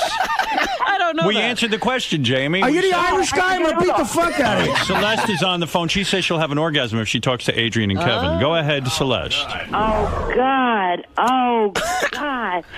No, I can't believe you guys are on there. I'm so happy. Is Celeste, Celeste the older woman? Celeste, let me ask you something. Are you touching yourself right now? Masturbating. Are you in your wheelchair? No. Do you want the guys to talk dirty to you? Yeah. Would you actually orgasm on the air? Oh, yeah. You would. She doesn't sound bad. Oh, please. No. I don't hear you orgasming. You guys say something sweet Celeste. and sexy. Go ahead. Talk to her. Adrian, please. you talk to her, buddy. Adrian, go ahead. Hi, Celeste. Hi. Nice.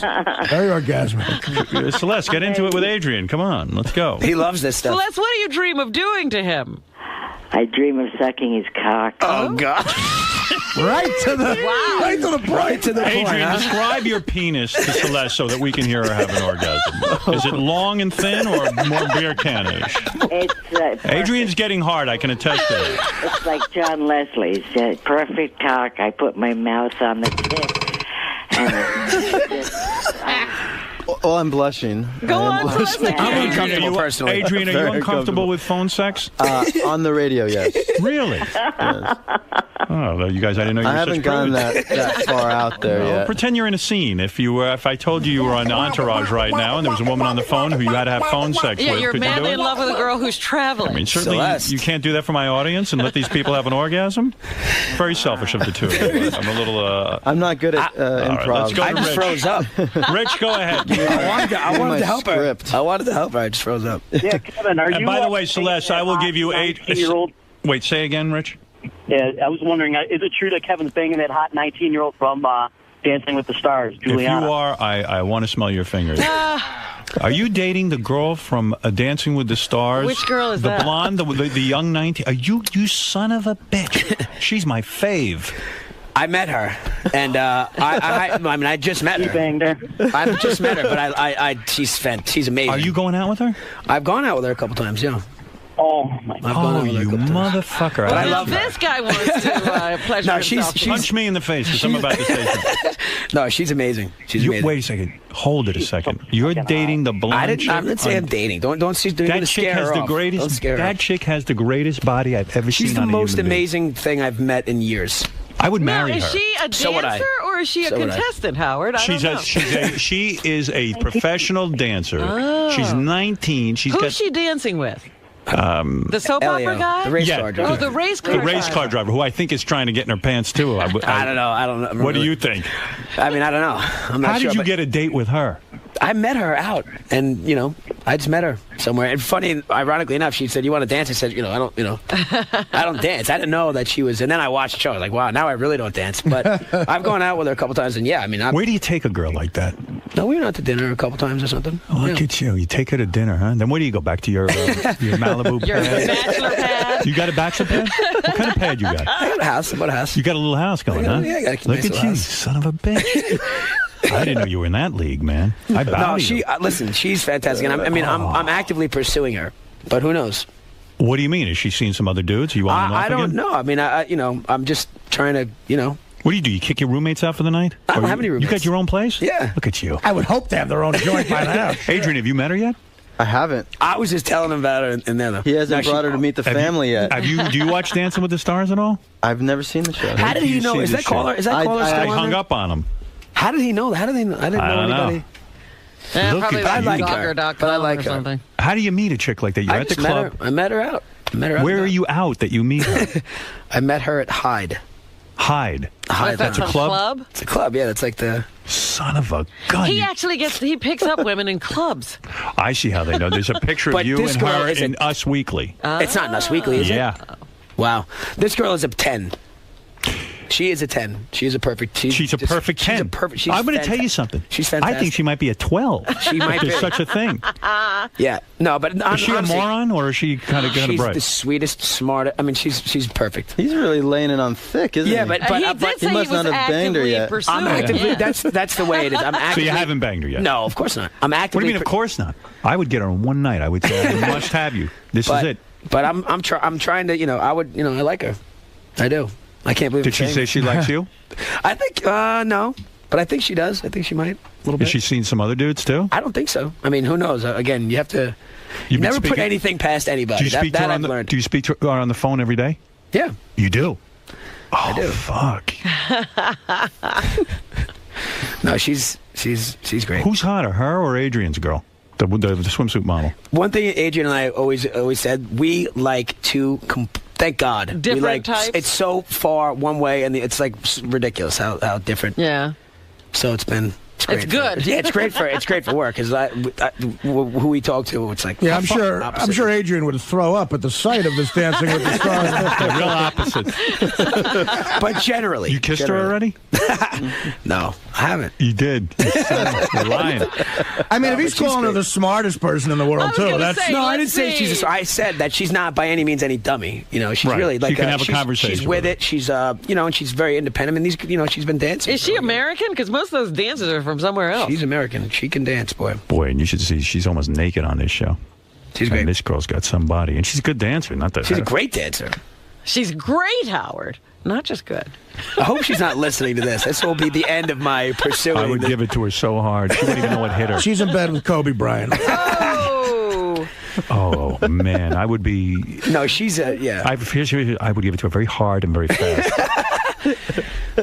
Good for you. Good for you, man. I got to tell you, that's a major score. Now I got to watch this fucking show to see. Yeah, you got to see.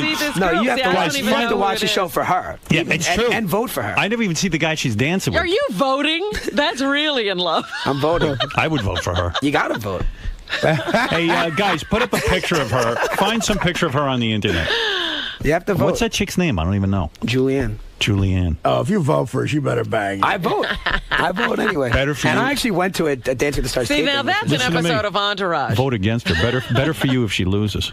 Not. Take her down a little bit, right? She's not going to lose anytime soon. She's not going off the show anytime soon. Adrian, you better get in there with some sex stories. Kevin's blowing you out of the water. I never expected it to go He's this the way. real Vince. He Nobody really is. knows this, but it's the truth. Look at you. I hail you. He's been at it longer. He's more experienced. Is your brother the cop He go goes nuts to from all clubs. these chicks you're banging? He must be like, I got to get out Do you there. bring these girls home? Yeah, I brought them all home at some point Oh, from my Massapequa. goodness, They really? go back to my mom's. Poor brother's probably got to beat off to some of these chicks. Poor guy, working his ass off as a cop. Your dad. What does your dad say? Dad punched him in the face. My dad passed away a long time ago, but he'd be proud of you. He didn't see this success. He would be proud of you. He would be proud, I'm guessing. Oh, this is a keeper. Unless she's a royal pain in the ass. She's not at all. And you know the thing is what the hours on that show are insane, and we work long hours. And I know what long hours are. Yeah. These people, it's insane because the dancers decide. The stars routines. decide how long they work. So if Mark Cuban decides, hey, I want to rehearse today for 10 hours, they have to do that. Wow. Or I have to go here on business and I want to dance during the day, they have to go with. Where's your dad buried? Long Island. You give me the location. I'm going to go over with pictures of this girl to your You father's gonna grave. put him on the grave? I want him to see. Part of me believes he needs to He see. sees. Hopefully He he's sees. watching. He's He with sees. you. He's with you. Quick, cue that music. Cue that music. I got a feeling you banged this chick. Wow. But I do like her, though. What is it, Ralph? Is she going to be scared? I think what he's saying, he likes the fact she works long hours so she doesn't bother him too much. No, it's not true. I wish she didn't work as many hours. She's tough to... He can't hook up with her. Ralph, you know which chick he's talking about? Yeah, she's hot. Oh, okay. Get off. She's not a You're 10, officially Ralph? gay. Wait a minute, Ralph. Get Ralph out of here. Officially gay. Listen, you could go to Scores. No, you Ralph, couldn't. Ralph, Ralph, you got the worst taste. Ralph, you're out of your mind. You're out of your mind. I back you up. cut Ralph Let off. me ask Get him, Ralph is off the she line. not, what is she? She's not a 10, Ralph? She's a 12. Ralph, if this girl was standing in here, you would not know what to do with yourself. Oh, believe me, he'd be beating on her. He'd be trying to cut off her dress. And I swear to God, I'm not just saying this, but personality-wise, a 10 makes her a 15. Jesus. What's so great about her personality? Do you know her, Ralph? No, what are you talking about? I don't know. What are you He talking knows about? her. I think Kevin's going to punch Ralph. Get This is Ralph. great. He's going to punch Ralph through the Ralph phone. better watch it, Ralph. Watch it, Ralph. Don't speed in Suffolk County, Ralph. All right, thank you, Ralph. Wait, I didn't tell you what I was calling. Hold on. Oh, boy. All right, All go right, ahead. so listen. So I'm a fan of the show from the beginning. I used to be a bigger fan. I think I know you guys don't write the show, but the problem with the show is it's getting too bogged down with like this Ari stuff, and it should just be about you guys running out and banging chicks like you're doing. Well, you know, who cares about his gay assistant and his boyfriend? There was a whole show about that. I was like, oh, come on, man. Look, here's the thing. When you do a TV show and you do a lot of episodes, there's going to be times where people are going to be heavy and people are going to be light. And look, Piven's won back-to-back Emmys. I mean, to deny What the guy about any that? Why are screen you time- guys not winning Emmys? What's going on here, Adrian? We're the straight We're men. not very, Kevin yeah. Dillon should win an Emmy. Kevin Kevin Dillon Dillon is should amazing. definitely win. Yeah, I He totally should agree. definitely. He got robbed. But You know, guys going to get into movies or what? That's where the real action is. Adrian's been in movies. What are you movies you talking been in, about? Adrian? I took a break this year because I'm making another doc. He was in The Devil Wears Prada. I was. Oh, that was a good movie. It was I a great love that movie. movie. Yeah. It was a great movie, Yeah. but they made you too whiny. You were just like, you know. Yeah, he was kind of a passive, almost Yeah, you were like a girly whiny boy. bitch. You're like, eh. Just talking about whining. Is this Ralph? That's Ralph Ralph. doesn't like other Hey, whiners. Ralph, take it easy over there, buddy. Well, Adrian's an actor. He doesn't create the part in the sense that he writes it. He doesn't write it. He looks at the lines. He does the thing. Yeah, does. I didn't like seeing him in that role. It wasn't good. Oh, thanks, Ralph. Wasn't a good role for you. Adrian, what about Kevin? What's on tap? Now you got the Entourage fame. What are you guys going to do? I did it. I'm actually working on a movie right now called He's Just Not That Into You. Scarlett Johansson. Oh, Jen yeah. Aniston. Is that a big problem in Hollywood? Everyone's always saying to you, like, what are you going to do next? What are you going to do next? Nothing's ever good enough. You know what I mean, Adrian? Is there pressure here? There is a lot of pressure, but I don't really listen to that. I'm actually doing something quite contrary to what people want me to do. I'm making a documentary. It's kind of obscure, And that's what he does. He's good at it. And he'll do it. Well, with you next one guys, will be I never say, what are you doing next? I would say, who are you doing next? You know what I mean? But I'm excited for you. The book Entourage, A Lifestyle is a Terrible Thing to Waste, is in stores now. All right, here quickly for your edification, Robin. Here is the Howard TV guys have pictures of Kevin dancing with the Dancing with the Stars girl. There she is. She's very cute. Look at that. Look at Adrian. Oh, yeah. Look at that personality. It comes right out of the photograph, doesn't it? Yeah. Man, she is hot. Oof. No, you need to see. Yeah, you Ralph. need to see. We can see her in scores, Ralph. You Is need Ralph to still on see. the phone? No, you need to see a picture of this girl in her outfits from Dancing with the Star. That's nothing. Tell Ralph to come down to Borders, 1 o'clock. What an Adrian. You're gonna punch him when he gets there. Just identify yourself. Jessica, quickly, take 2 more phone calls and I'll let you boys out of here. Go ahead. Isn't that girl? Hey, Kevin, it's Jessica Hahn, honey. Hi. Hey, Jessica. Did you bang Jessica? No. No? No, he used to work for Ronnie. Ron. And, Ron Levitt. Yeah. and How that's are you, right, Jessica? isn't he? What, guys? How are you? I'm good, but you know what, Howard? Kevin would be on set, like with Nick. Nick like ridiculously gorgeous. And all these girls would come up to me and go, can you set me up with Kevin? If you knew the women he could have, I mean, it was insane. He was so loyal to Nick, and he's just, everybody wanted Kevin. He's still. Well, I'm surprised you didn't. Well, do Jessica, him. did you know that Nikki was with Bobcat? Yeah, I was there. She was a witness. I was with Ronnie. Ronnie created the show. And All right. Thank you, Jessica. Wait. Yes. Kevin came up for me, and he hugged me. He thought I was Nikki.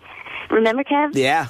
And from back. So you say from behind, you look just like her. Okay. That's quite a compliment. All right, fine. Thank you, Jessica. Bye, Love you. Jessica. Yes, Love you. Matt, go ahead. Last call. Go ahead, Matt. Yes. No, Matt. All right, then Matt. we'll go to Steve. Steve, go ahead. Hey, Howard, how are you? Okay. I just want to make a comment. Did anybody in the studio notice that Robin's got that giddy, creamy-side voice again? Because there's a couple young guys in there. Are you wet over these guys, Robin? Is that what's going on? Are you excited by the boys' appearance? I'm a huge fan of the show. You are. Robin's on the prowl. I'm not on any prowl. Anybody here you want to date? You want to? Get Which of out of these here. two? Which of these 2 do you want? Or you want them both? Can I have both? You want them to double team you? Boys, go double team Robin. Howard, tell her to stand up and check her chair for what? Sure. I'm much more professional than that. She is a professional. You're making a big mistake. All right, come on. Last comment. Go ahead, Eric. You're on the air in Fall River, Mass. Hey, guys, what's happening? Hey. What's up? Hey, how big of a dickhead is Jeremy Piven? Is he really bald? The gentleman you work with, Jeremy Piven, is he a dickhead? No. No, you like the guy? You all get along? Absolutely. All He's a right. good guy, and, he's doing well for all of us. There you go. All right, Eric. There's your answer. Thanks, guys. All right. Good question, Eric. These are the kind of hard-hitting questions you have to answer on this show. Well, boys, I'm proud of you. You're doing well with your show. How many seasons has it been? Coming up on getting ready to start 5. And what do you have to do? You have to memorize all the lines, or you put them on cue cards? That's what I would do. I'm lazy. Memorize. Is it hard to memorize those lines? Not really. As though you guys are already, you're already finished shooting, right? The writer's strike is not. The strike is going to affect us greatly. Of course. You know, I understand why a writer's strike would affect you guys. Your show is a written show that you act. But I'm reading in the paper today that Letterman and Leno have to stop production of their show if there's a writer's strike. Who's going to write the monologue? But can't those guys go up and do a show? Didn't they used to write everything for themselves? One or two, probably, but how many can you do without, you know? Also, they're in the Writers Guild as well. Oh, so they can't write. Yeah, they can't. But they can improv. They can get up and improv if they want. They can't get over and have you guys on and interview let them writers? just come out and talk to us. I think it's about the monologue. I bet you the show would be better without writers on those kinds of shows. Oh, the writers don't want that to happen. But Regis Philbin, he's going to do a show. He's not going to stop his show because there's no writer. There's nothing written there. Like Stephen Colbert and Jon Stewart. Forget those. Why don't you take over, Howard? Let me tell you something. I would just to prove something.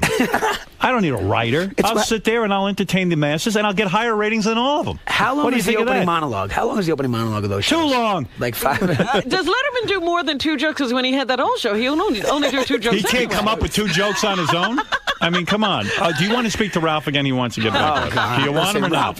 Let's watch. Ralph is going to all right, Ralph, go ahead. It's going to be a problem now. Ralph, I'm only kidding. What is the problem, Ralph? Ralph, I was kidding with you. That's all right. Hey, Piven used to be bald. He's got like he more used hair to be. Now than you. All right. Is this Ralph or the other guy? This is Ralph. Eric? This is Ralph. The other guy, Ralph. So I got some free fashion advice for Adrian on the show. You have like a narrow upper body, and they put you in tight T-shirts and makes your hips look wide. You should be careful of that. Ralph, 1 o'clock at Borders. 1 o'clock at Borders. Adrian, what about that? Are your shirts too tight on the show, Entourage? And do they make your hips look wide? No. That's ridiculous. Ralph, you're looking really gay right now. I know, but I do wardrobe and fashion. I'm trying to help the guy out. I like him.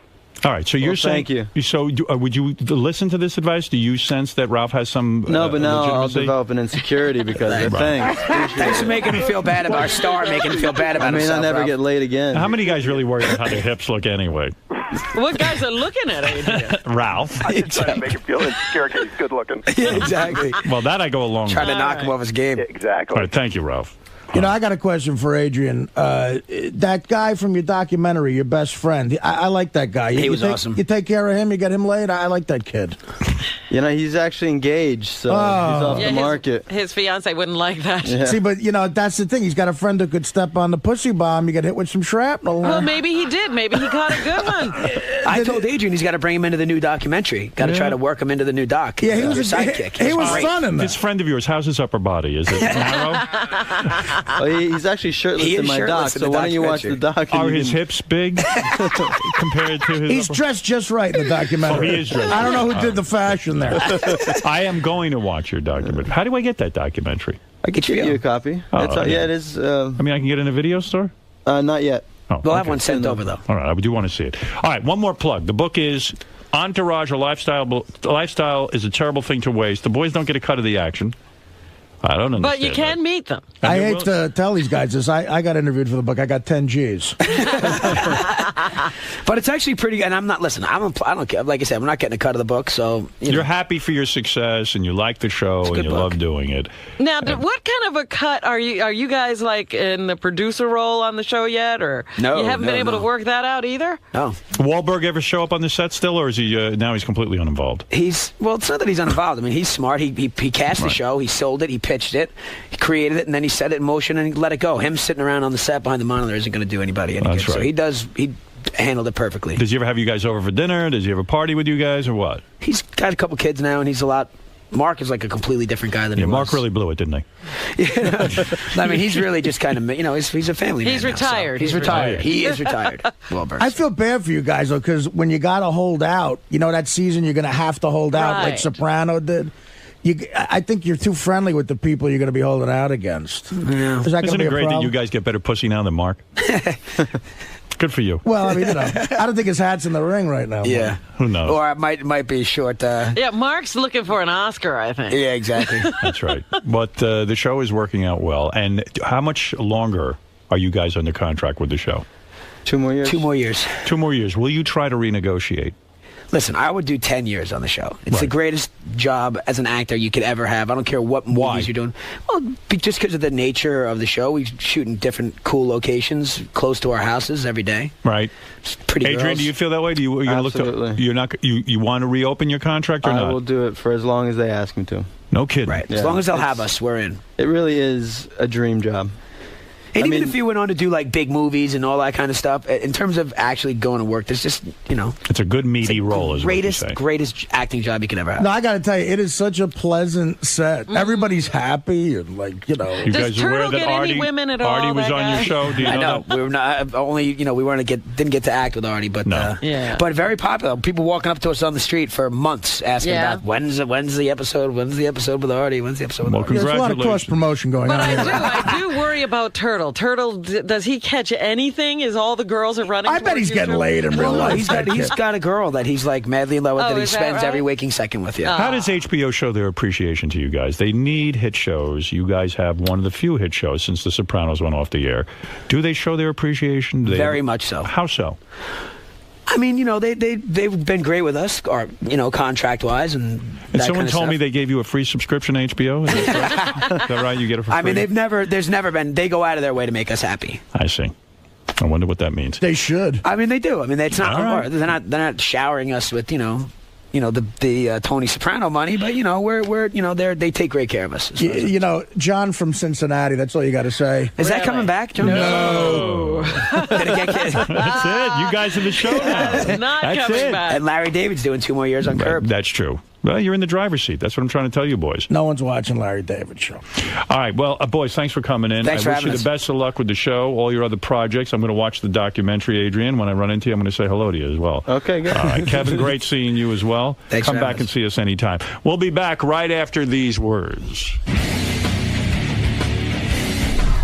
Adrian, they threw you through the gamut there. They certainly did. Do you have fun though, regardless? I had a great time listening to Connolly in his monologue. Kevin, do you have a good time? You've done this before, but Yeah, but that was good. High pitch.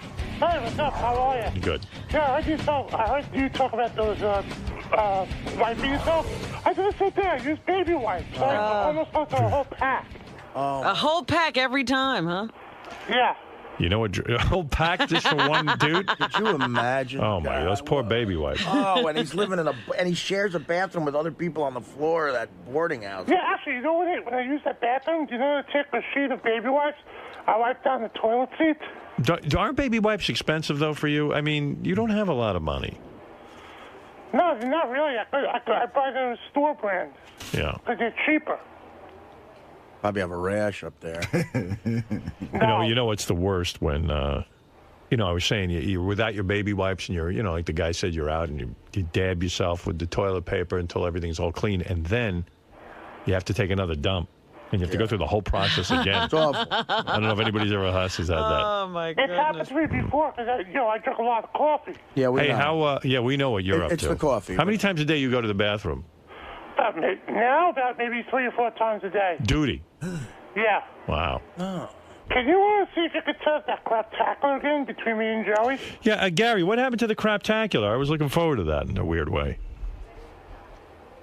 The craptacular. Yeah, weren't High Pitch Eric and Joey Boots going to have a crap off? You know, Tim Sabian was working on putting that together. I'll have to find out where they went on it, where they were that. All right. That's the thing that stresses Tim out so much? Yeah, I'll need a report on that. He was saying he's stressed out. Yeah, thank you. And you know what? Joey Boots says, Joey, you're up for it, right? Howard, I'm down with doing the craptacular. We just need a date. Okay. So let's do it. Let's put it together real soon. These guys are still in training, Howard. To talk about the food that we want, too. Yeah, you guys going to provide food for us, right? I believe so, yeah. Tim, what's going on with the craptacular? We still want to do it. Just a couple of other things came up during it, but so we're still you're working on it. Let's roll with this. Let's do it. Why? I just People want it. I just love Tim and his corporate glasses. Yeah, we're working on the craptacular. I'm very busy working on the craptacular in the back. Way to go. Yeah, thank you. All right, Look at thanks. the size of Tim. I know, he grew. That's what a man looks like, right, Artie? It is, buddy. All right, boys. You're right. There's a lot of talk going on all at once, so I'm going to say goodbye, and we're working on it. That's all I can tell you. Make it happen, Howard. All right, Joey. Thank you. Right. All right, No, Tim, we were talking about Tim yesterday at the wedding, and they were saying that he was the one bumping into people and knocking people over at the wedding. At Will's wedding, yeah. Yes, he said that he's all stressed out most of the week, and now I know what he's stressed out on. Hey, Howard. Yeah, I mean, the guy had a big programming job in Philly, and now he's planning craptaculars. Yeah. Go to Gary page 2 of the wrap-up show, And in 30 seconds, Tim explains his behavior at the wedding. It's the fourth one down. Tim Sabian now joining us on the wrap-up show. God cursed me with a personality, number one. What did he say? Number two. God cursed him with a personality. You see me at work every day where I'm under pressure, I'm running around like a maniac. You know, I don't have time to sit there and be Mr. Congeniality. Number three, I was out and about with people I love and adore and having a great time. So if that's, you know, for having a great time, well, so be it. All right. So what'd you do? What'd you do? What'd you do, you big buffoon? I guess Tim took my personality over. No, Ronnie, you still have that personality. Don't worry about it. He's got a different personality. You haven't lost that personality. That's another thing that came on the wrap-up show yesterday, Howard. If it's at the second clip down, but Ronnie says that you've never ever had his back. Oh, I don't have his back. Let me tell you what he'd be doing if it wasn't for me. He'd be home in a hovel doing, you know what he'd be doing? He'd be doing pickups over at the Today Show if he's lucky. He's got his back, front, top, and bottom. He's got I don't have his back. All of him. He can go himself. I don't have his back. First of all, that back is so hairy. Who could have it? I didn't mean to say that it was him. I mean, there's plenty of people on this show that go and do things on the outside and say, well, when we do this on the show or when we do that on the show, and it's okay. Nobody ever gets criticized. People pissing in the street and nobody says anything about it when they're associated with the show. What has that got to do with him? I don't want him doing it. He is the world's worst spokesperson. He's not funny. He stands up there. He's busy touching everyone, and he's we. It's not there's funny. no we. It's not funny. I didn't hire him for this shit. He became a strip club mogul. I don't have his back. He expects me to put up with anybody he does. And then he comes with the we and We. they. They do it. So why can't I do it? I didn't ask him to do this. I don't need him doing. He doesn't get it. I don't need him doing this. Like, that's the weakest argument. Well, I saw somebody else do it. You're like a child. You don't get it. What's wrong, man? I saw someone else do it, so it's okay. What do you mean I don't have your back? What the would you be doing without me? When I retire, we'll see what you're doing. Wait a minute. We'll see what you're doing. That's not what I was talking about. We'll see what you're doing. That's not what I was talking about. What? You were talking about that you see other people going to places and saying we. Right. I'm talking about you. Okay. But nobody else gets yelled at for it. I do. Other people get yelled at for other things. No, they don't. You get yelled at. They piss in the street. You are you're not funny. Doing things in your name. You're not funny. Pissing in the street and everything else. That's Someone funny. Pissed in the That's street fucking under my funny. Name. Someone pissed in the street on my name. People from your show. I'm not talking about that. You went up on stage and Yeah, said, okay. And what I'm saying about you not having my back, no matter what it is, dude. You never stand. I don't have your back. You never, okay, you can leave. You can leave. Goodbye. Get out. Get the fuck out of here. You never stand up. Get the fuck out of here. You never stand up. Everything is my fault. You're not Everything is my fault. I'm going to show you. Everything is my fault. You're right. And I'm going to show you how I don't stand up for you. You're done. Everything is my fault. I don't need you to do security anymore. You can just go sit in the car. Everything is my fault. And go do some pickups over at the Today Show. Everything is my fault. Goodbye. I'm not talking about that. Goodbye. Oh, you're not talking about it? No, that's not what I was talking about. I don't have your back. Get out. That's not what I was talking about. Get out. Okay, Get out. I don't Goodbye. care. Goodbye. Get lost. Get out of here. Good. Goodbye. Done with you. Yeah, good. Goodbye. Get out of here. Get out. Get out. Get out of my studio. Are you insane? I don't have your back. You should be blowing me every day and sticking your tongue up my ass. You got to be kidding me. I don't have this guy's back. This guy's fucking insane. Gave him a life. I don't have his back. I don't know too many people who have his back more than I do. But it's still, what is this people pissing on the streets in your name? Are they writing your name He's in referring to pee? the fact that Richard went out and got drunk and peed in the street, and he thinks somehow he Nobody equates was there watching him. getting up on stage and saying we in front of some strippers about what we believe in. I don't have anything to do with what he believes in. Oh, this is going to be fun. Oh, my God. I'm looking at these faces out here. I know a lot of these people from the Howard Stern show. A lot of these porn girls. What am I doing here? What the hell are you doing here? You're just here to look at strippers. I have no clue, but you know what, guys? I've been involved with this industry a long time. Nobody even probably knows that shit. But on our show, we hope that everybody enjoys adult clubs. We're for adult clubs. We're for everybody going to strip clubs. We're for everybody watching porno. Those assholes who say they shouldn't watch that shit and shouldn't go to strip clubs. If you're that up, check yourself into a loony bin. He doesn't know one thing I believe in. He's not my spokesperson. Him and Dennis Hoff are my spokespeople now. Oh, goodness. I mean, well, listen to this guy. I had to throw him out of here before I took get his back. I take the hair on his back and rip it out. Nudnik. What a putz. Get out of here. I kicked you out of my studio. No. Leave. No, I'm not leaving. Yeah, I don't have your back. Get out of here. How dare you? Dude, anytime there's something goes on, even if I'm right, I'm wrong with you. When were you right? With anything. With Name what? it. Name the time you were right. I can't remember. Of course not. You're never right. Never I don't have your back. That's what you went on the radio and said? That's what I was talking you about. Said I don't have your back. That's what I was talking about. Right. I'm done having your back. I am never whatchamacallit. Go dye your never goatee. right with you. Ever.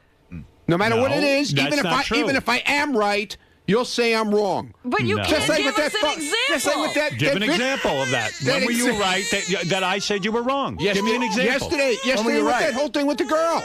No. I didn't do anything with that girl. What girl? In that video that you put up.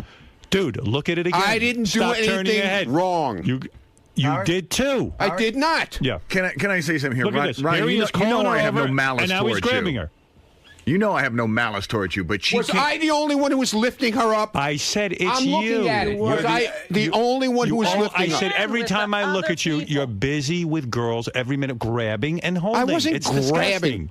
Calm down already, Mr. Yeah, okay. All right, now what is it? Let me ask, why were you lifting her? Was she in danger of alligators biting at her feet?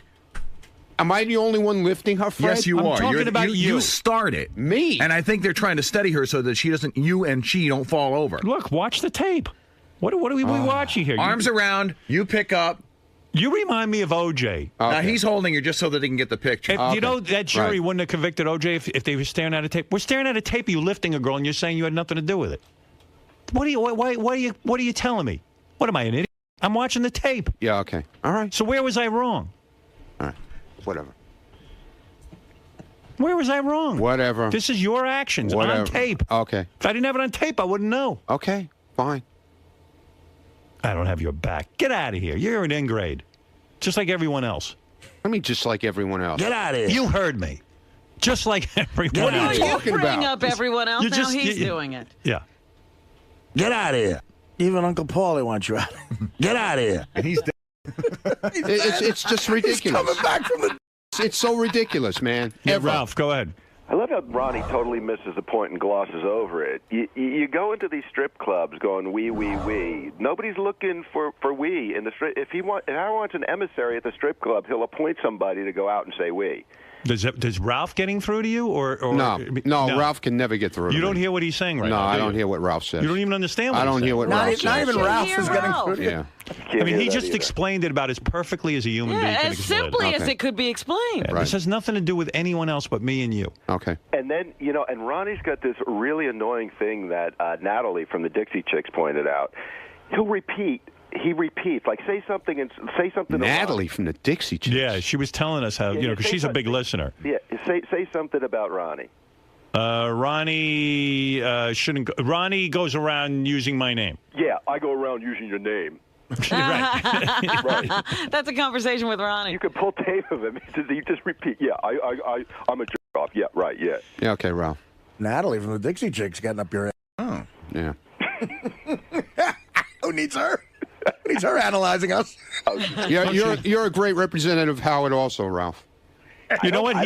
He does things wrong too. Yeah, I know. Do you do shit to him? Do you take it out on him like you do on me? I do. No, you don't. You say one little thing and then it's gone. Goodbye. One little thing. Yeah. Okay. Exactly. All right. Exactly. Why are you comparing what he does? I'm not comparing anything. Yes, I'm just saying that I get chastised for every goddamn fucking thing I do. You do a lot of Yeah, okay, You know fine. what it is, Ron? Yeah, and nobody else around here does. I'll tell you what it And is. they don't get chastised. Yeah, okay. Robin's right. I'm talking about you. Okay, fine. You're on the talking hot about seat me. now. Okay, I'm on Not the hot Scott seat. the engineer. Does Scott the engineer get yelled at when shit doesn't work? Yeah. You've never heard him yell at other people? Yeah, I've heard You him never yell heard at me yell at Yeah, but Gary? it's always yelling at me. It's Always. never, Always. never. Always. Even if I'm right, like I'm saying, Here we if go. I'm You right, can't prove you ever right. When were you right? Give us an example. One time when you were right. I didn't think about Even any. when I I'm didn't right. think about I when can't think of a time you were But right. you're saying that like you got a thing in your mind of when you were right. Yeah, you got to have an example. I got to have an example? I mean, you bring it All up. right, the perfect example was one of the examples is when I bought that car. The limo, okay? Right. Okay? When were you right with the car? I sat and discussed it with Howard, okay? Dude, you don't have good taste. You're very Guido. Eugene. It's very... Eugene. That car is Eugene. very subtle inside. What are you talking about? Inside. I'm not worried about inside. Inside's fine. What's outside? Outside, it's plain. Outside, it's a moving house. Jeff Currow doesn't have that much room. Why did you put those big horns on the side of it? Like a clown car. Your car is bigger than Jeff Currow's new house. You're going to have to ride with one of those additional cars that says oversized load. It's a rolling battleship. Give me a break. Let me ask you, the car you have now that I helped you get, do you see the difference between the car now that you have and the one that where you couldn't turn on the heat? Do you see the difference? I'm not talking about that car. I'm talking about... All right, the previous one. Do you Yeah, see the truck. All right. The truck. You bought the truck. I said to you, I hate it. I went out and paid. No, I understand that. So what? I made my mistake. But I was wrong. Right away, I was wrong. The minute you got in that thing, I the hated first that I was wrong. You were wrong. You No, were the I one who wasn't. recommended that to me. You said, man, if we get a truck and convert it into a stretch limo, it's going to be the greatest thing ever. It No, looked like I a said...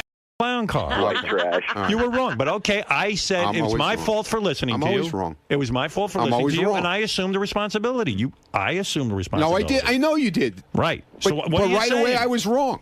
Well, And you then were wrong. and then the thing You with were wrong. the last limo Terrible. before this one, I didn't build the car. No, I didn't but make you it went like to that. a guy I told you wasn't going to know what to do. I warned you about that. You got to And I said to you, responsibility, Ronnie. I said, Ronnie, Hey, Ralph, could you the guy please? you're doing business with I people. want to talk to him. I'm talking to you. I You don't were need to talk to You him. were doing business with Am I people. talking to you? Do You we were have to talking have to him me. talking to me? I don't need talking him to me. talking to me. You don't control the show, unfortunately. I understand when you that. Have the But I'm Ronnie asking show, you. I'm asking you. I'm talking to you. Could you please get him off the phone? I will not. Okay. No, I won't take him off the phone. See? I like him. See what I mean? And you don't like me, obviously. I didn't say I didn't like you. Well, Did I ever say I I'm didn't saying like it. you? I'm saying it. Well, then maybe, Because I asked you to take him off. That's your paranoia. I asked you to take him off the phone. Believe me, if I didn't like you, you'd be out of here. Yeah, I mean, I asked you to take him off the phone so I could talk to you. You're not in charge of the show. I asked you nicely. And I said no. Is he 5? No. What don't you understand? I don't want to listen. I don't want to listen to him. I don't want to hear him in my head. I have him on the air. Where? Oh, he doesn't like me. I've never heard these kind of arguments from a grown man. Yeah, well. Listen, when you're right, you don't hear about it because you're right. But you're always wrong. I'm always wrong. Right. There are many Right, times you're I'm always right wrong. and you perform your job, and I'm happy. But there are times that you get completely out of control, and then I tell you about it, and you fight it. I didn't. When I said to you yesterday, when I said that, I didn't mean. I know what you don't mean. I don't need. In other words, it doesn't improve my day having you going around saying things you don't mean. You put that out there. I wasn't. You're up on stage in Vegas talking about what Howard Stern show believes in. I don't buy into what you're saying. Okay. I didn't ask you to do Okay. that. I didn't write the script. I know you didn't ask me. Nobody wrote a script. Which, by the way, Ronnie, you have no personality. You shouldn't be getting up on Okay, stage thank you, anywhere. Ralph. Yeah, and you have a great personality. Well, I don't. That's why I Everybody don't get up loves on you. stage. Everybody loves you, Ralph. Nobody loves me. No, I know. Everybody you loves didn't your. get up on Everybody loves your personality. My personality sucks. Yours is the best. See? Because everything you do, Ralph, is the best. Jonathan, what do you have to say about Piece this? of shit. I just want to say that he's an ungrateful piece of shit. Right. Exactly. No wonder his wife divorced him. He was Right. a little mini driver. Right. Exactly. Should come down there and smack you with the Come on. cock, Come bitch. on, asshole. Come on down. All the big mouths. Come on down. Yeah, you should fire it. Sorry. Come on, asshole, come down here. Yeah. All the big mouth. I should come down and smack you. Well, come on down. I'd bitch slap you with the pet cock. Yeah, right. Yeah, okay. Wow. Yeah, okay. That's your answer. Yeah, come on down. I'm telling you to come on down. You're telling him to come down? Yeah, let him come down. Come on down, Norton. Pete, you're on the air in Pittsburgh. Yeah, Howard, there's no doubt about it. It's time to fire him. Yeah, good. And you're up for the job, right? Put him back in the car, at least. I know you Right. care about Okay. him. But I'll go back in the car. Whatever you want, sir. get you off, Ronnie. You know, listen to the way you're talking to your boss. I mean, I think Howard could kick your ass in reality. I've met you before. You're not that threatening, buddy. I wasn't trying to be threatening, was I? You don't Did I try and threaten you, asshole, if you met me? Did I try and threaten you? You haven't aged very well. If you take a look, you're Yeah. not a good. You know, look, you're not that guy who can pick up women anymore. Oh, You okay, gotta fine. Get into reality, Right. You're right. You left your wife. That's where you ruined your fucking life. Right. Oh, okay. You had a good woman. You cheated on her. Right. You got into the celebrity lifestyle. Okay. And now look. Well, you don't know anything about him. Yeah, what the fuck do you know? I have to defend Ronnie on that. What the hell? That's Yeah, what do you know? Fuck your wife when you left her. Yeah, good. Come on, get out of here with that. Dominic, go ahead. You're on the air. Your guys are off topic now. It's getting.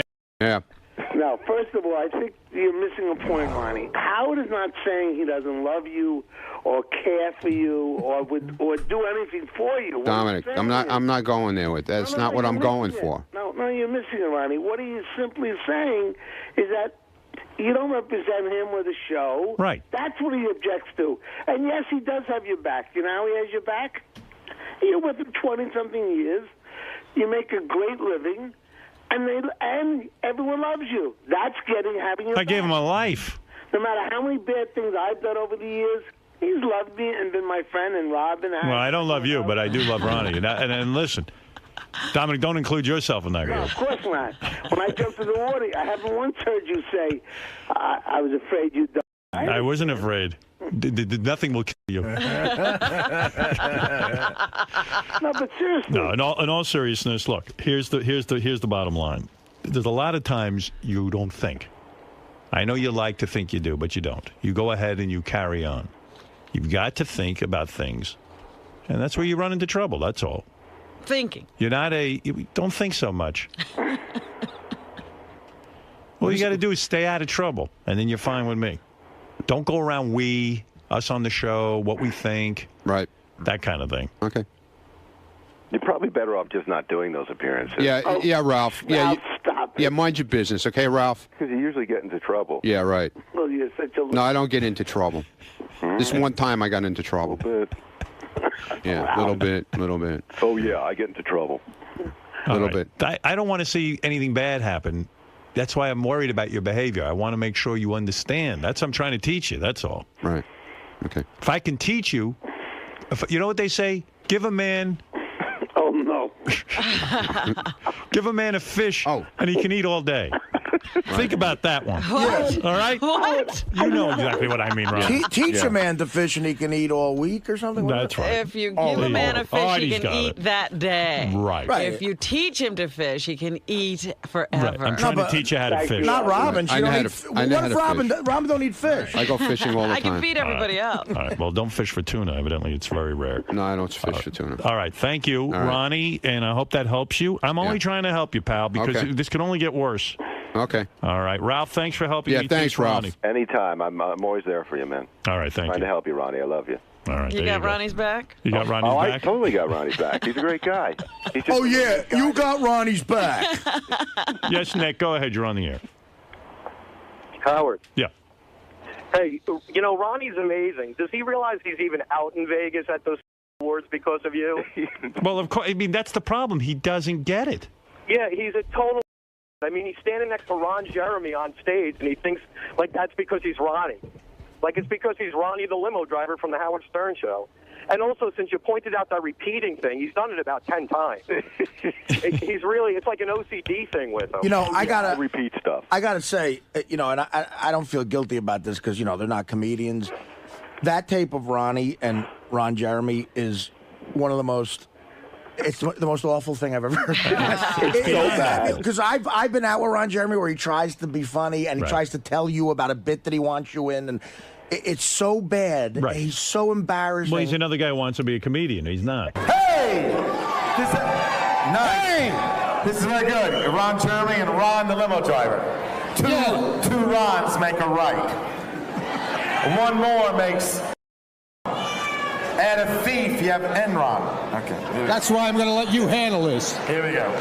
This is good, isn't it? You got all these sexy ladies and all these big erections out there. So they call this the joint. He tells Here me we he go. does sets. Now. Yeah, I'm like, where do you do sets? And he totally didn't know it was Ronnie backstage either. Ron didn't know who that was. Oh, Right. Listen, you hit it on the head, Nick. You're right. This guy, he's going around saying, I don't have his back. His back. I created his back. That's the most ungrateful thing anybody's ever Exactly. It was very insulting to me. Thank you. said. 20-year listener. Love you, man. Thanks, Nick. That's Nick, everyone. Is it sinking in, Ronnie, yet? He left. He left. That's it. I dismissed him. I think he should go back to the turtlenecks. It's after Labor Day. Hey, Howard.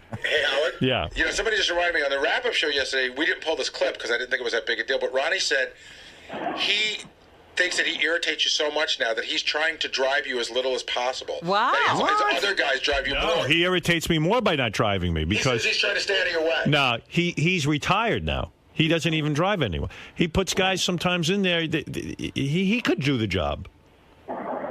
He doesn't even drive on weekends anymore. I know.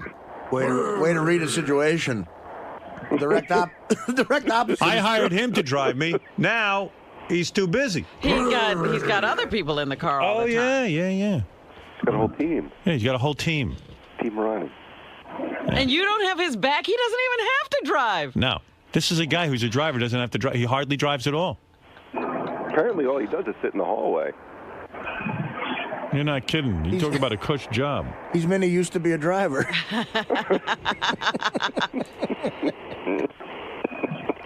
Oh. Oh, my goodness. What can I tell you? I love that argument. Even when I'm right, you don't defend me. Gonna run around pointing at him. When is he right? Why would I attack him if he's well, right? he doesn't know when he's been right. I don't know. When was I right?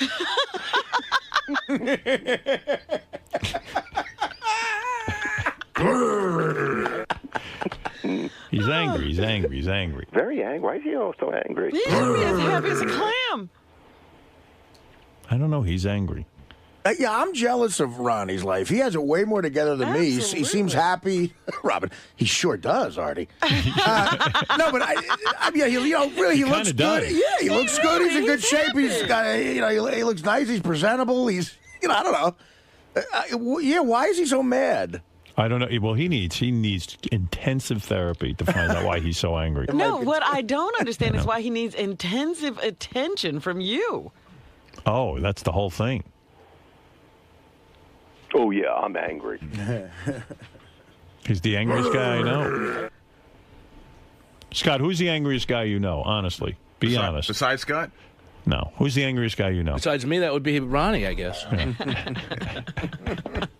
Why, was there something going on? I was working back. I wasn't listening. You were working. I'm glad to hear you that. guessed that, and you weren't even listening.